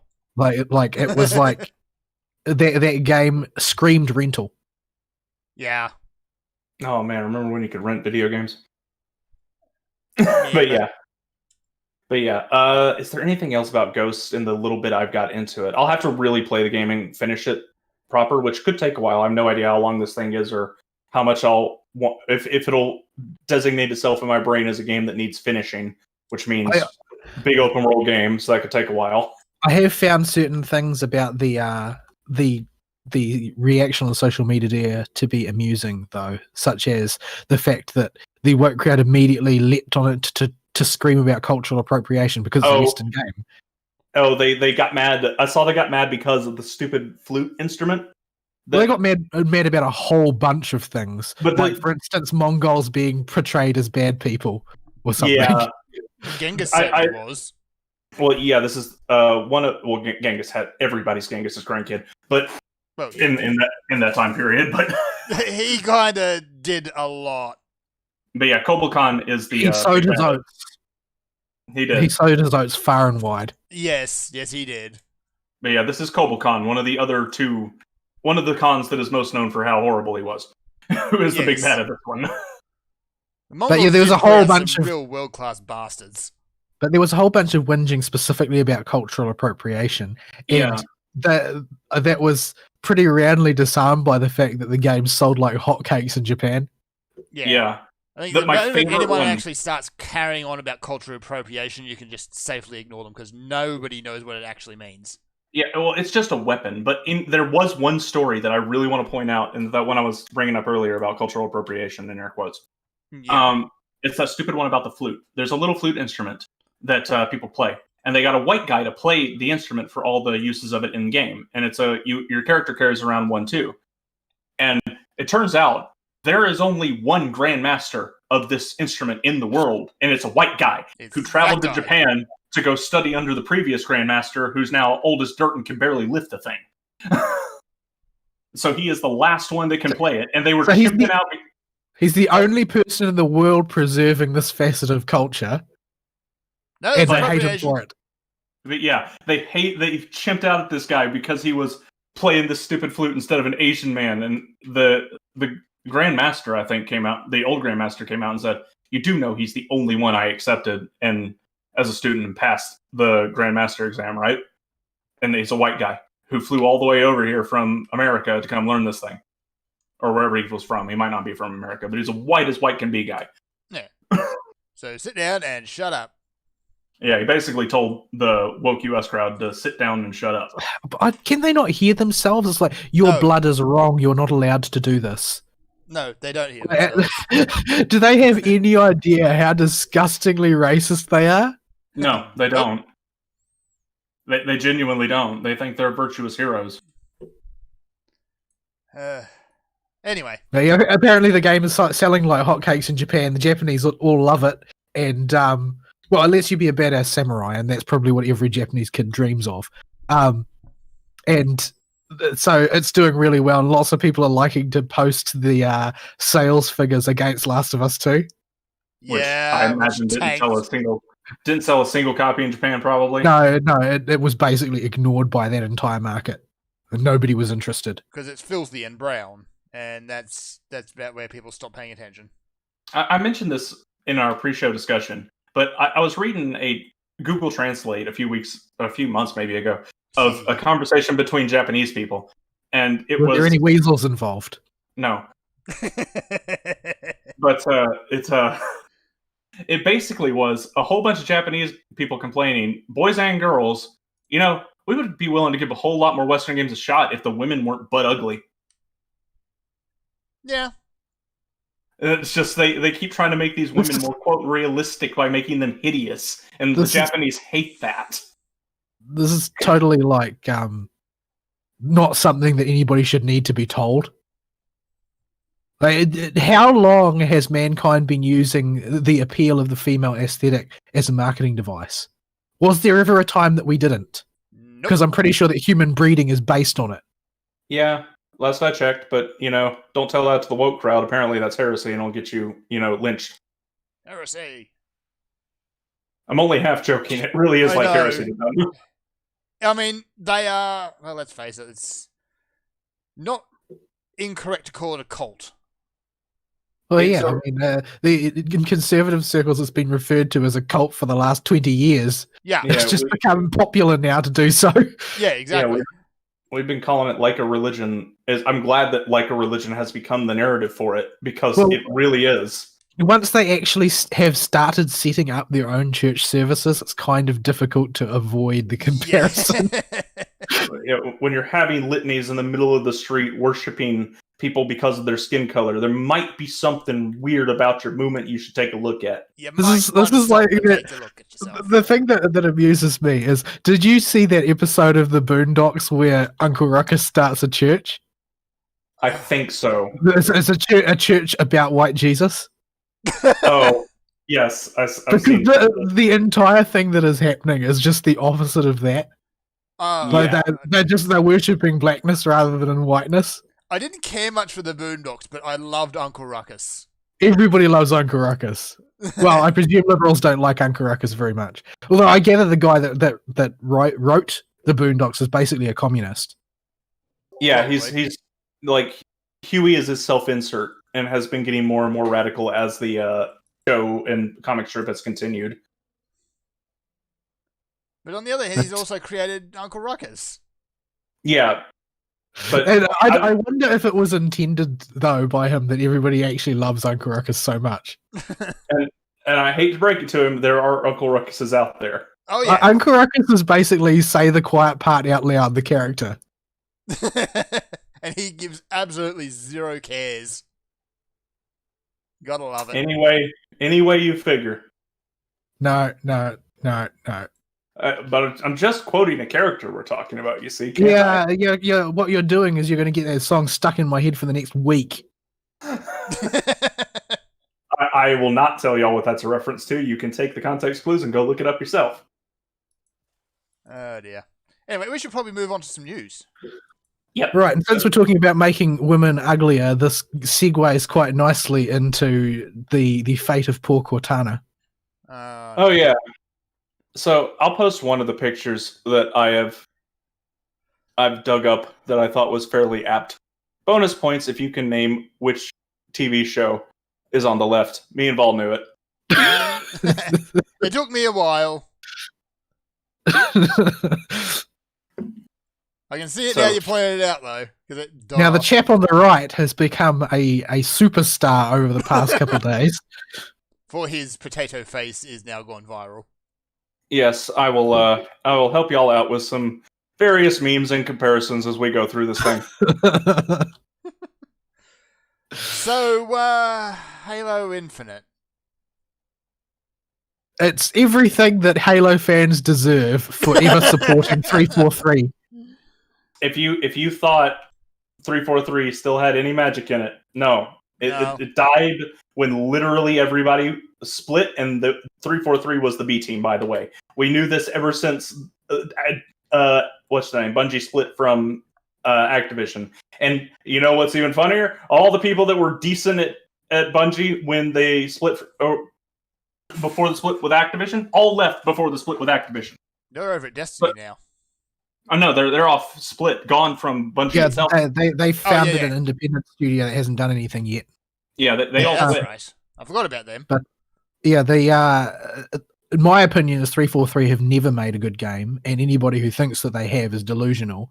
And Infinite is just you getting what you deserve for supporting 343 as they committed travesties against gaming. Like, I was never a fan of Halo, but I'm willing to credit the earlier ones with having had some interesting elements. Particularly, I think Halo 2 was the peak because they actually had a proper asymmetric gameplay implemented where, you could play as one character who was just a meathead and another character where stealth was in your favor and that sort of thing. And this is all way before most first-person shooter stuff had been really hashed out and innovated on.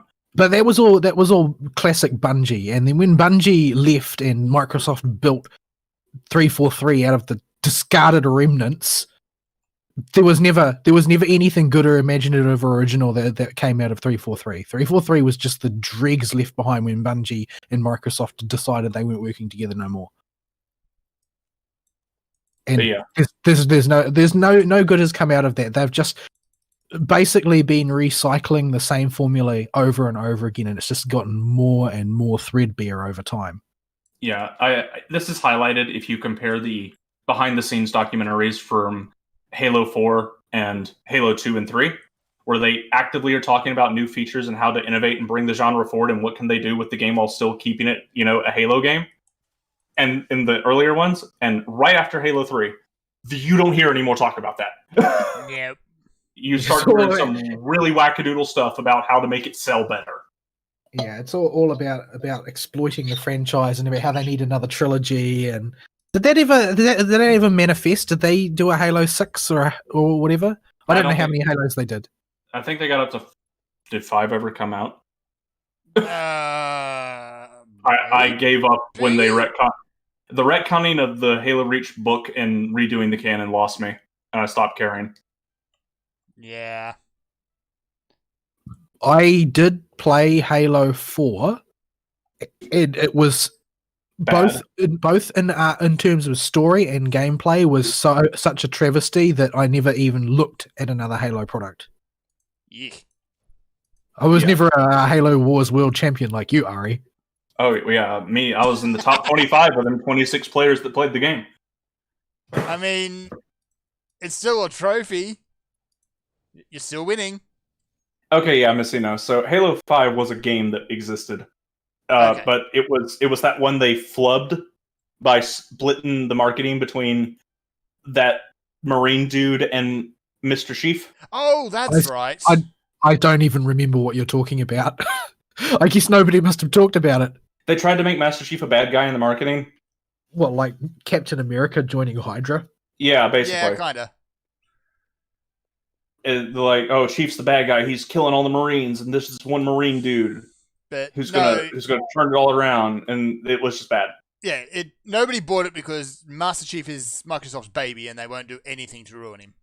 Every single one of these game storyline outlines always ends up sounding like that meme where there's a bunch of guys in the board meeting and the one guy to make a rational suggestion gets defenestrated. Or, Yeah. yeah, it gets chucked out the window. Incidentally, defenestration That's should be a what I much said. more common business practice. So yeah, the marketing for that game was all over the place. It was really bad, and I think, well, we completely forgot it existed, and I think the vast majority of players did as well. It was supposed to be a trilogy, wasn't it? They said they were going to do a second trilogy. I'm almost sure. Yeah, I thought that was the original plan too. That might have been the plan back when Halo 4 was coming out. I don't know if they've amended that or what. But there's also supposed to be a Halo TV series that's still in the ether somewhere and never manifested. But my animated shorts. Yeah, they did put out a collage of different animation styles. With ambiguous structures. Yeah. So yeah, and they started doing weird stuff with Cortana and a whole bunch of stuff that didn't make sense. But yeah. So the point we're building up to is the Sexbox Halo game has been revealed, and we got, quote, gameplay, unquote. This looks like a late-gen original Xbox, early 360 title. Yeah. It's ugly. really, It is ugly. my goodness. Like, first of all, what exactly is it? Like, what is it? Is it a spin-off? Is it an MMO? Is it a mainline game? It's a mistake. Well, yeah.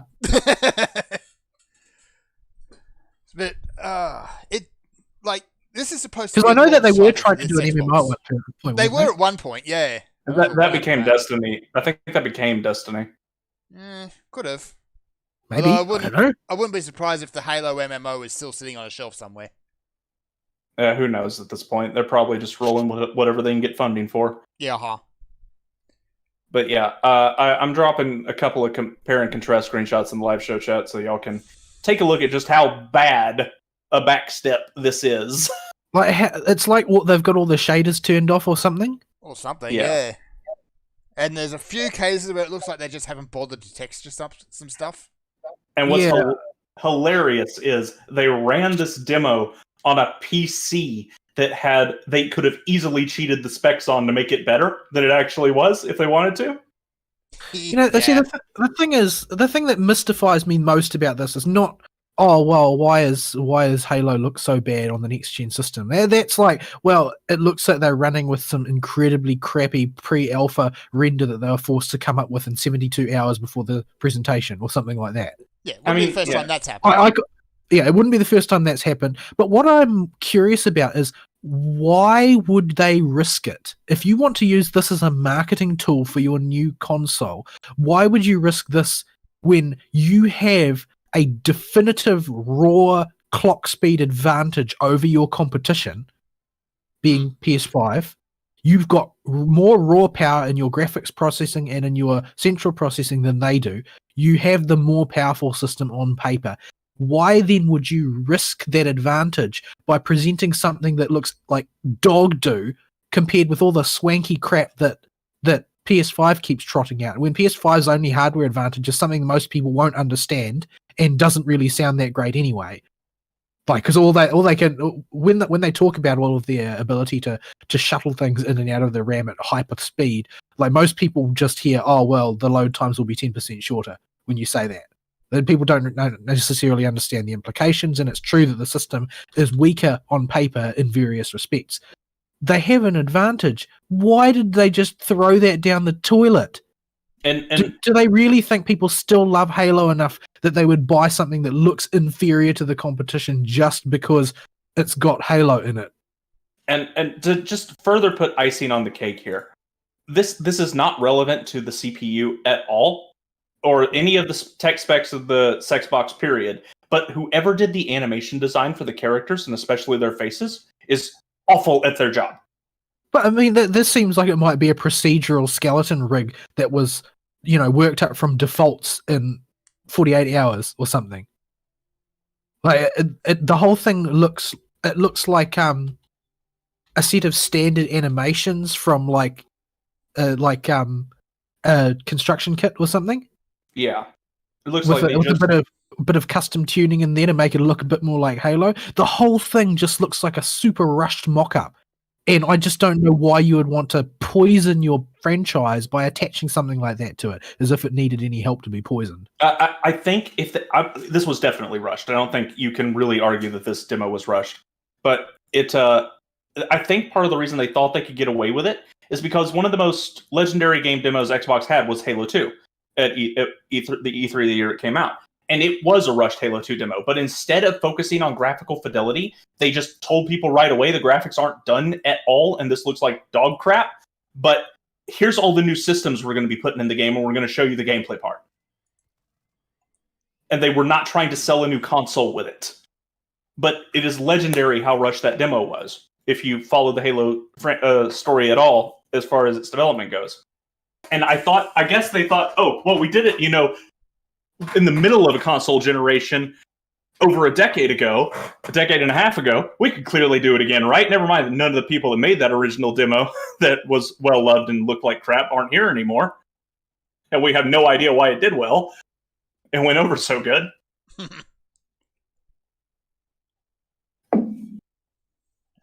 Just what are you thinking, Microsoft? Stop.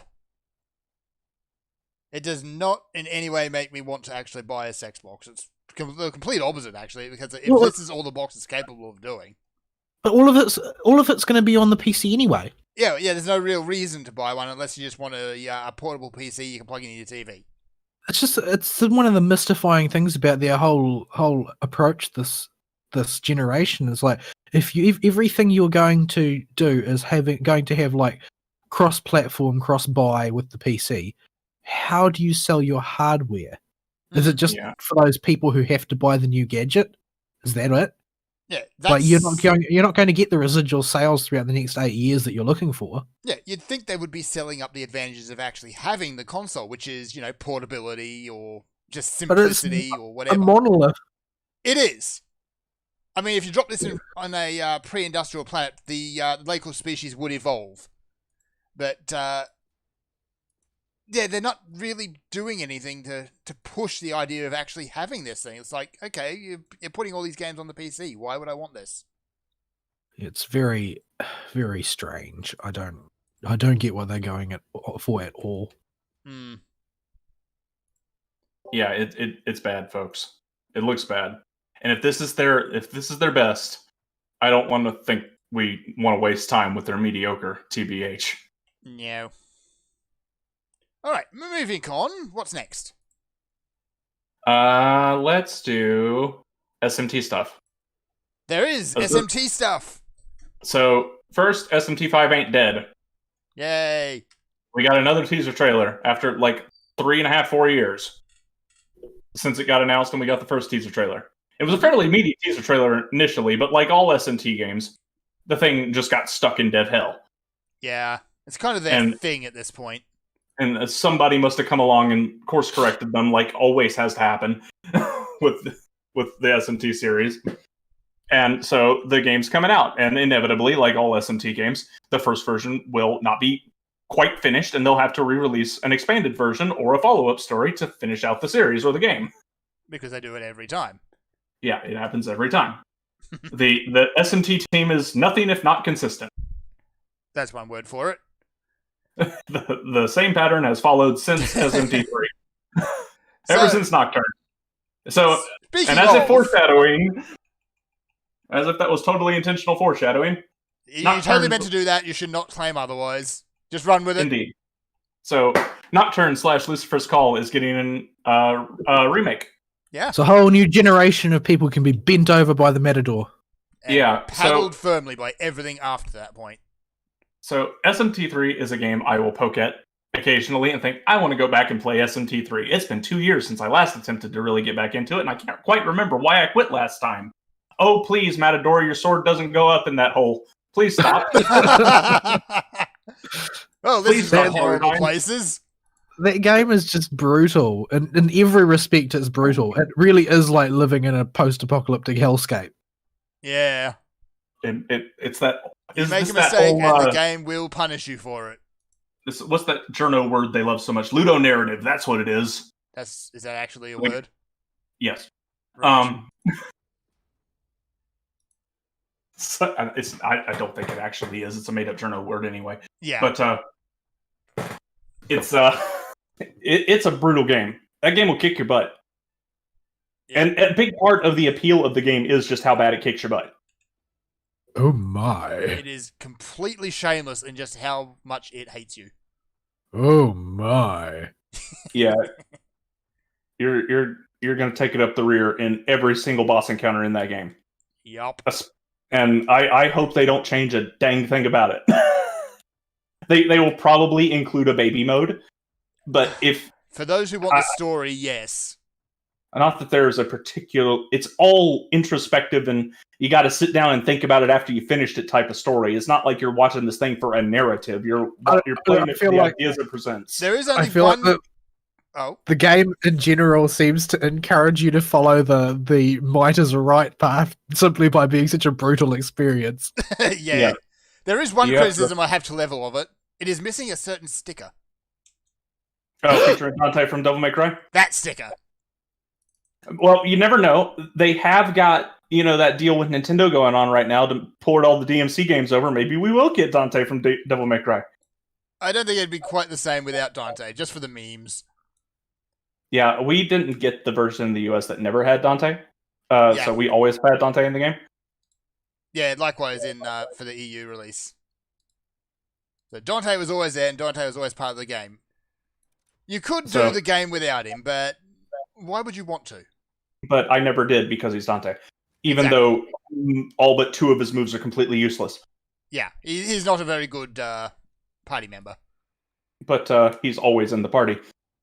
because he's Dante. And I can't take him out. I am physically incapable of taking him out of my party. As my husband, though, you're not going to take him away. So yeah, pretty hype for that. I just really hope they don't ruin it. If you push the normal difficulty button, I want it to be the same as pushing the normal difficulty button in Nocturne. That's all I want. Because playing this game again with big prettified graphics on the new demon models that have been released since then, the only concession I might give them, and no, I can't give them this because it would break the gameplay. A bunch of the newer demons are too busted. Oh, I was going to put some other the newer ones in there. Yeah, no, they can't get away with it. I thought about that as soon as I said it. I'm like, that won't work. The game is balanced around around the limited demon pool it does have. You could probably put a few in as bonus bosses at the end. I would be okay with them adding bonus bosses. Yeah, I think bonus bosses is the sort of thing they're most likely to add because this is the sort of thing the franchise has historically added. Yeah. So that would be okay because that doesn't impact the normal gameplay. Yeah, I think they'll get away with that. But I really don't want them to make the game any easier. This game should be just as big of a pain in the ass as it was back on the PS2. And that's the whole point of Nocturne. You have a whole lot of time to think about the ideas it's putting in front of you with the story because you're going to be there a while. It's I not mean, going to let you leave anytime soon. Just walking through an area with encounters is going to take forever because there's one every 5 steps. Yeah. But at least the original game kind of gave you that warm-up, at least, at the start, to get the hang of the game. And then Matador arrives. Yeah. It's not a very long warm-up. It's not a very long warm-up. And then the game inclines you towards building a magic MC, and then you decide to do the True Devil route, and you fight Lucifer at the end, and realize that you are not beating this boss if your MC has magic, unless you have a very specific Pierce build for Inferno. Yeah. So, go physical with your main character and just suck it up. You're going to have to grind a lot. Yeah. I go wanna do physical that route. in every SMT game. It always hits like a truck, but it always takes just means longer that than the initial grind. Well, the initial grind takes longer, and you also get one shot by everything because you keep draining your own health. Yes. All right, so that's something to get hyped for, finally, in this game industry of bleak and sadness. Well, they already have the blueprint. They just have to not cock it up. Well, they just have to don't not ruin change it. anything. Yeah. If they just didn't change anything and just updated the graphics, that would be perfectly fine. I think a lot of Yeah. people would just be very happy with that. Because the part of what makes that game memorable for the people that are fond of it is its brutality and obtuseness. Mm, If you take that away, it's just not the same game anymore. it's really not. So yeah, looking forward to all the new players who have never played before screaming, "How do I beat Matador? What is Sukaja? What is Dekaja? How do I do this?" What is this man with the elaborate shirt, and why is he kicking me up and down the street? There's a rapier up my butt. Please help me remove. Also, why is Dante here? I really hope Dante comes back. I really do. They're going to put Dino in instead. No, they won't. I No. think Ninja Theory and Capcom have broken ties after the way Tamim behaved. I've not heard peep nor pipe about Dino other than the occasional color palette you can download for Dante in some games. If they could be bothered. Yeah, and that's not even in all of them. Yeah. All right. So, yeah. So, we railed last week, rather at length actually, about why PSO2 being completely out of whack. Turns out there was a reason for that. This last week, Sega just announced the sequel expansion. I don't know. I don't think there's actually a name for it at this point. The alternate PSO2 version that has different content. Yes. The Yes. PSO2 more version. The incitement to riots. Yes. Because they didn't deploy their announcement in a very precise fashion. They So upon releasing a gorgeous trailer, nobody had any idea what they were actually announcing in terms of fine detail. Yes, they put out just a big trailer and kind of just said, "Okay, that's enough. Let's go home." So Yeah, yeah, but, like, people had but- a lot of questions. We're like, but we just got PSO2 in the US and it still doesn't work. It doesn't work properly. So what it is, it's an alternate version of the game with new graphics and new content. The existing PSO2 will remain. For those who still want to play it after that. But apparently they're ending Vita support, which means it basically allows them to do a lot more with it. Because, apparently PSO2 was on the Vita. Yeah, it was. Yeah. So what we're getting is a big open world, which, let's just face it, is Xenoblade-y. Everyone says so, and it's pretty obviously where that's connection's made. Moving on. Along with that, you've got new character movements to go with it, more abilities. You can bring your character over from the previous version, but only in a limited capacity. Pretty much as a aesthetic port, really. Pretty much, yeah. I mean, you get to keep your character and you get to keep all the gear you've got, but the gear will all have, new game stats, new game functions. Basically, the entire thing is a new game that is intended to run in parallel with the old game, and in this sense is why before the show I likened it to RuneScape, wherein they launched RuneScape 2, but this had no impact on the existence of RuneScape 1. It was just another game that was a successor, but was going to be developed in tandem with the original. Yes. This one is set 1,000 years after the current PSO2, which just coincidentally, they say, oh, there's a mysterious new threat. Yeah, you didn't listen to your own lore, Sega. It's Dark Files again. Well, I mean... Nobody's even under any illusion of that. Well, the thing is that it's canon that you can't destroy the Profound Darkness. Yeah, it disappears for 1,000 years and then comes back. Yeah, because of the existence of photons and stuff, because of the existence of the light half of the equation, you can't get rid of the dark half. You can just seal it off for a while or run away from it or whatever. Yeah, it always comes back. So yeah, it's going to be Dark Files again. And here's the most important thing. Characters can move their fingers. I'm amazed at just how memeable that's become. Well, to be fair, that is a pretty significant improvement in terms of skeleton. Yeah. What I am actually kind of worried about is they're upping the amount of accessories you can attach to your character. PSO2 characters are visual white noise as it is. See Weed Peacock. Weed Peacock. Or I decided I've ended up to be a boat. I've ended up in Urgent Quest groups with Weed Peacock a few times. I mean, he definitely stands out. You can definitely pick the guy. You notice him in a crowd. It's not hard. You just follow the giant weed.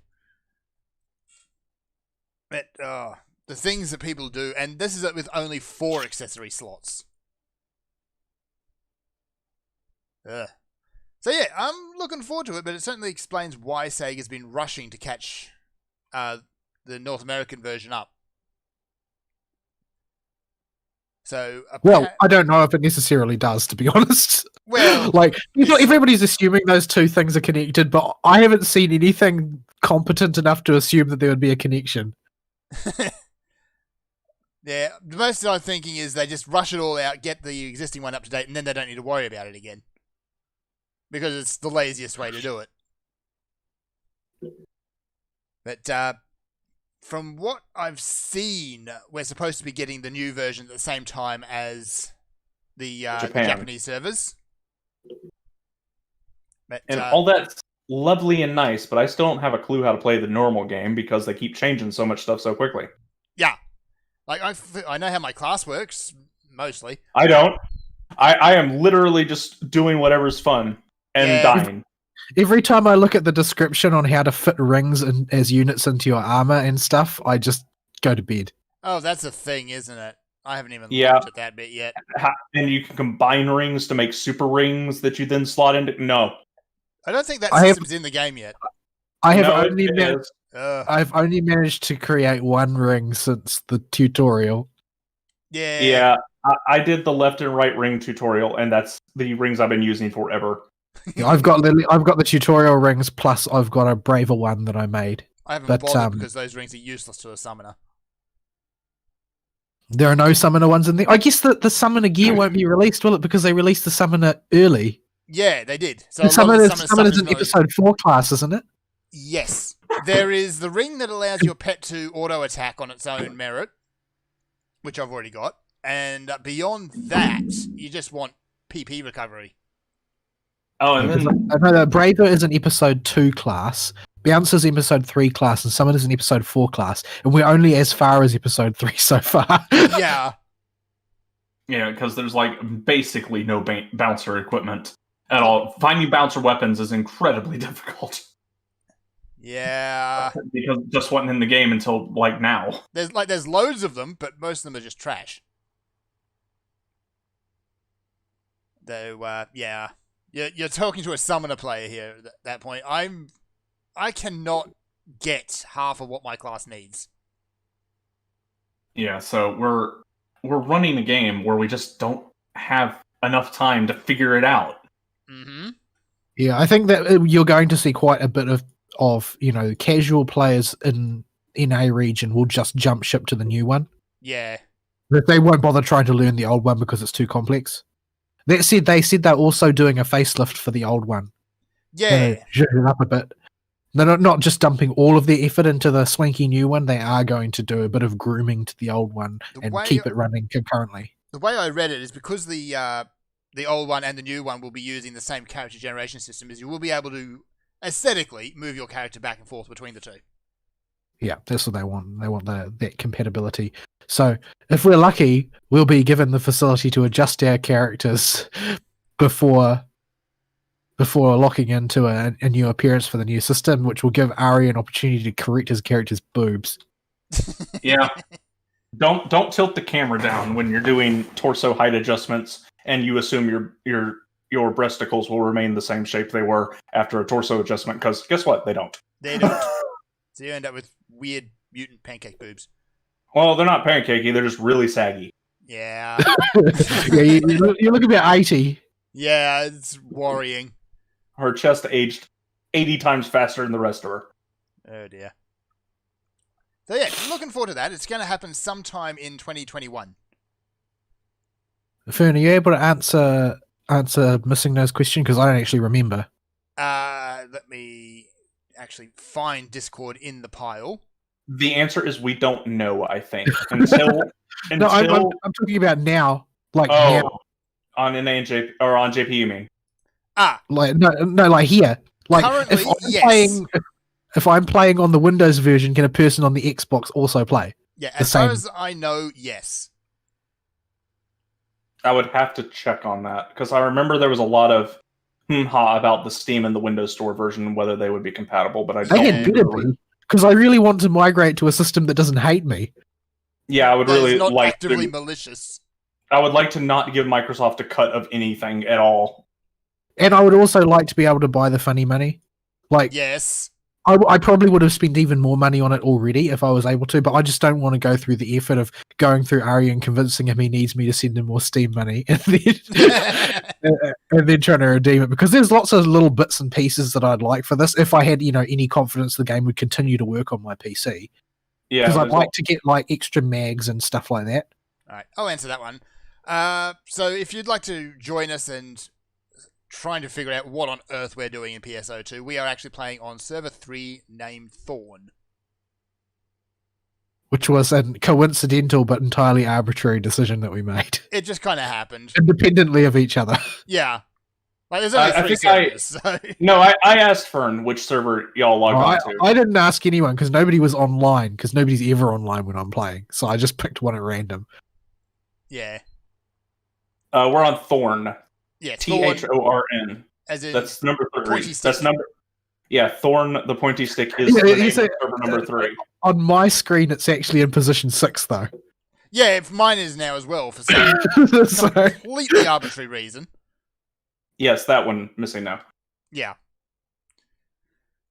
So, It's yeah, if you can figure out anything about this game, good luck. Like, it's fun, and there's a lot of fun to be had. I like the world. If I could figure out what was going on in it. I'm not into the story or the world at all. It's just a decent action game MMO. it's a very generic sci-fi setting. Yeah. All you need to know about the first 3 episodes of the storyline are contained within the anime. You can easily get a crash course there. Yeah. And believe me, Matoi is a lot more endearing in the anime than she is with her weird face in the game. She does. Why does she have such a weird face? And why is she standing in the corner even though you haven't done the quest? Yeah. Is she? What? Yeah, she is. I've only noticed characters showing up after I've met them in the storyline. Yeah. No, they're there. They haven't been there for me at all. Weird. Like, for instance, Patty and Tia, they weren't standing in the plaza until I did the quest where I met them as well. It might be because I did the quest on a character I've since deleted. It could be. Maybe it just remembers it server-wide. Maybe. Yeah, there's a whole lot of weird stuff about how this game works that we just don't know. Yeah, we're just sort of improvising our way through. I've actually read a lot of material on how to play various things, but it's all written for the Japanese version. Mm-hmm. So it's also as big as an encyclopedia. There is one. Yeah. The one I sent you was actually really short, Ari. Yeah, I know. I'm sure it was. I don't doubt you. That was a brief treatment. The Braver one is well over 100 pages. Yeah. Don't even get me started on the Summoner one. So there is one thing I would really love for them to do in this new version if they do nothing else. Give me the option to mute the menus. Oh, I play with the game sound off. Yeah, like I like the rest of the game sound on, that's fine, but the menus. Just clack Well, and whoosh all over the place. You don't like the whoosh, clink, clink, clink, clink, clink, clink, clink, clink, clink, whoosh, whoosh. Ugh. No, it's constant and it's annoying. I actually kind of like it because I have difficulty focusing on things that only have one or the other. They only have sound or graphics. So I've actually found it kind of weirdly helpful. Okay. Like Yeah, maybe for people whose vision works properly, you don't have this problem, but mine doesn't. I've got one eye that works and one eye that doesn't focus on anything, so everything just looks sort of flat and weird to me. Right. I see. So it's just And an extra layer of feedback. Missy, we mentioned this a few shows ago, but the interface is, the Japanese don't know what an interface is. Yeah, they really don't. All right. In that case, looking at the time, anything else before we start wrapping up? Fate Extra. Oh? Have we been staticky? When you mean staticky, what do you mean? Oh, okay. I think Discord's just doing a Discord today. Okay. Yeah. I can't hear myself, so I don't know what's happening. But Yeah. It sounds fine coming through live. It might just be that OBS doesn't like the game I'm playing. It could be any number of things. Yeah, it could be background noise in whatever game you're playing. So, yeah. Well, talking directly mouth against mic is actually the prescribed technique. That's how you talk on a mic, right up against it, and I'm not even doing that. I feel like I got a good 8 inches between my mouth and the mic. Yeah, I've got the game's not feeding sound into OBS at the moment. I don't know. It could be that your Discord is maxing OBS on the levels, because I don't think there's anything much that I can do on my side about it. Yeah, it sounds like Discord's peaking whenever our sound comes through, but we'll have to fix it later. So we've already finished the show practically with this sound quality. So Fate Extra. Now this is my reason to live, basically. oh boy, because I've been incredibly. I've been in a state of ennui due to there being absolutely nothing coming out that I gave a damn about. But they have announced that Studio BB, which is the secondary studio for Type Moon, is working on a remake of Fate Extra, which is something that I think is probably going to come out terrible, but is sorely, sorely needed because Fate Extra is really bad. It's got mechanically it's limited. Like, I would say that the level of mechanical complexity in Fate Extra as it existed on the PSP was sort of like mobile level or sub-mobile level in terms of depth. Ew.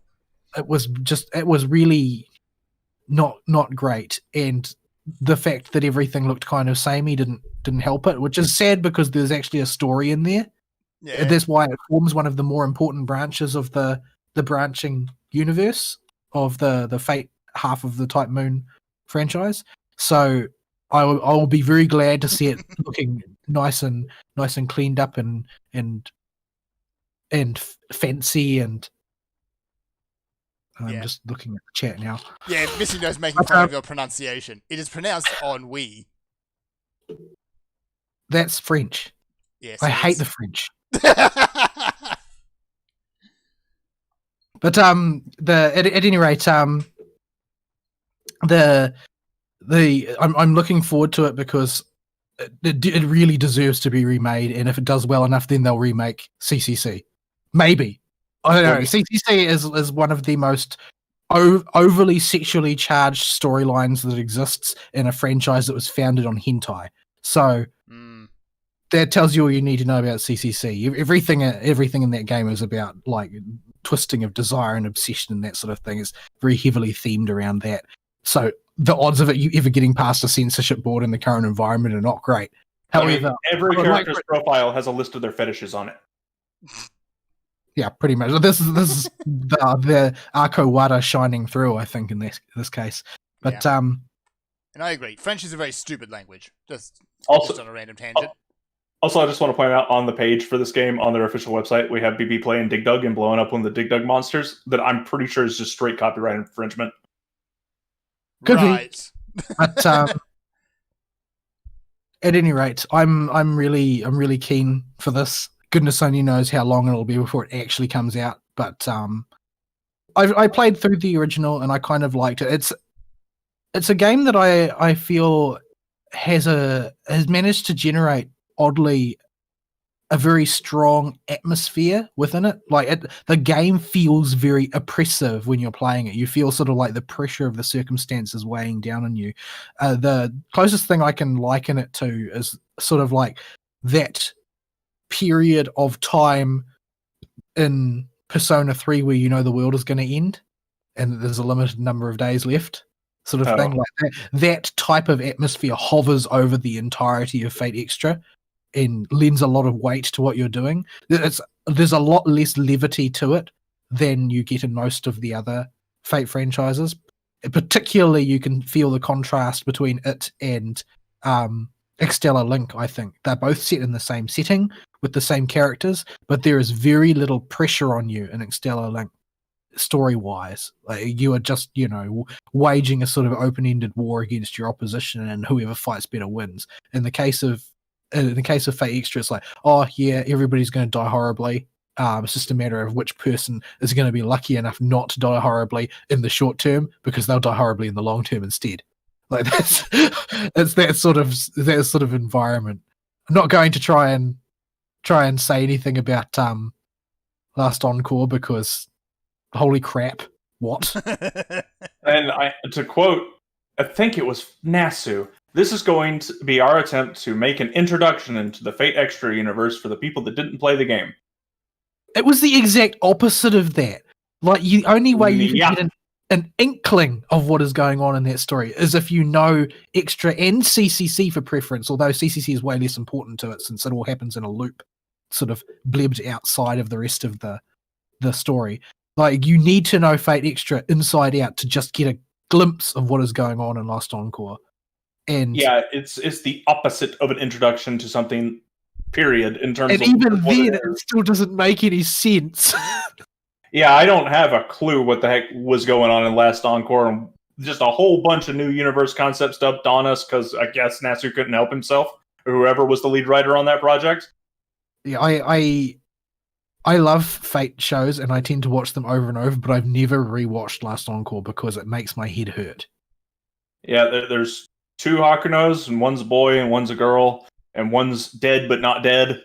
It's like you play Extra and you get to the end of it, and then you get to the final chapter of the story, which is basically Fate Extra's end of Evangelion, where everything goes wacky and doesn't make any sense. Yeah, that's pretty much what Last Encore is. Nobody has a clue what they were going for with that. All right, we need to wrap up. Yep, you got to get to work, don't you? Yeah, huh? Don't want to. Yeah, hopefully more people will get to experience Fate Extra in a way. I experienced it first going through the wiki read. So I bought it when it came out on PSP and I played it as God intended. But I did the wiki read through and then watched some playthroughs of the key cutscenes in both games. I played Tamamo first, which is a mistake. Tamamo is very, very difficult because she breaks like fine china when she takes damage. Oh dear. So yeah. And you have no spells to start out with. I just want to point out the two games that everybody's hyped for are both remakes. Yeah. It's a really fundamentally depressing aspect of the current games environment. Like, the only reason that I have any hope is that it will give more money to the franchise so they'll make something new, hopefully. But I don't know. It's just nobody is willing to invest in anything risky except Tencent. And if you use Tencent's money, then you're owned by Tencent. So, yeah, what's the way out? Yeah. Also, I want to double point out they're remakes of games from two of our pet franchises. Yes. Yeah, and it's only because they're pet franchises that they managed to get their foot in the door, really. Like Yeah. if we take, say, a new IP as an example, like let's say Ghost of Tsushima, I'm sort of casually interested in playing it, but it hasn't presented itself in a blockbuster in the way that sort of needs to capture my limited time. Yeah, Like if Ari comes out with a really glowing report that it's an engaging game, it's not going to brutalize you too much to play it, you can play it in a reasonable time frame, and it doesn't pressure you to platty it immediately, then maybe I'll look at it. But I mean, I don't know that I've really got it in me to play many of these big titles that come out these days. Yeah, Like- it's just, and the thing is, a lot of these newer titles just overlap too in what they present to the player. Yeah, it's not a whole lot Yeah, it's- new, really. Yeah, I mean, it's like Ghost of Tsushima is like, oh well, I mean, the number of people that could not remember which game was Sekiro and which game was Ghost of Tsushima was pretty strong when it was presented. And additionally, you've got so many, like people have claimed are quite samey, big budget PlayStation exclusives or near exclusives or limited exclusives. So you've got in the wild, you've got Horizon Zero Dawn, and you've got your Last of Us 2, and you've got your Ghost of Tsushima, and you've got your God of War 3, and I mean, all of these are purporting to be grand AAA productions, but I just don't have the sort of financial and temporal means to go through all of these. I need something that's going to give me everything that I want out of a piece of entertainment and also capture my attention that it can do that. And in the same way that nobody wants to invest in any risky ideas, I can't afford to risk my time on something crappy either, which is why I monomaniacally pursue pet franchises. Mm-hmm. Because I know I like those franchises, and even if there are rough edges, sometimes they're constructed entirely out of rough edges on some of those games, I know that my fondness for the franchise will at least carry me through. But in the case of the things that are coming out, there's nothing really captures my attention the way it used to. Yeah. All right. I would love to keep going on this, but Fern's got to go to work. I gotta go. You're gonna dash out the door. Don't forget to feed your dogs. All right. Email topic of the week. Is there anything that's not a remake that you're looking forward to? No. Wait, hang on. I can think of some other that's a remake remakes as well. I'm looking forward to. So there's your email topic, folks. All right. Closing comments go. Don't want to work. Don't want to work. I got Vidya to play main. Yeah. Vidya Games. Yo, Vidya Games. Get I us hope out Marta of here. takes me. We'll see you next week. Sayonara. Bye-bye.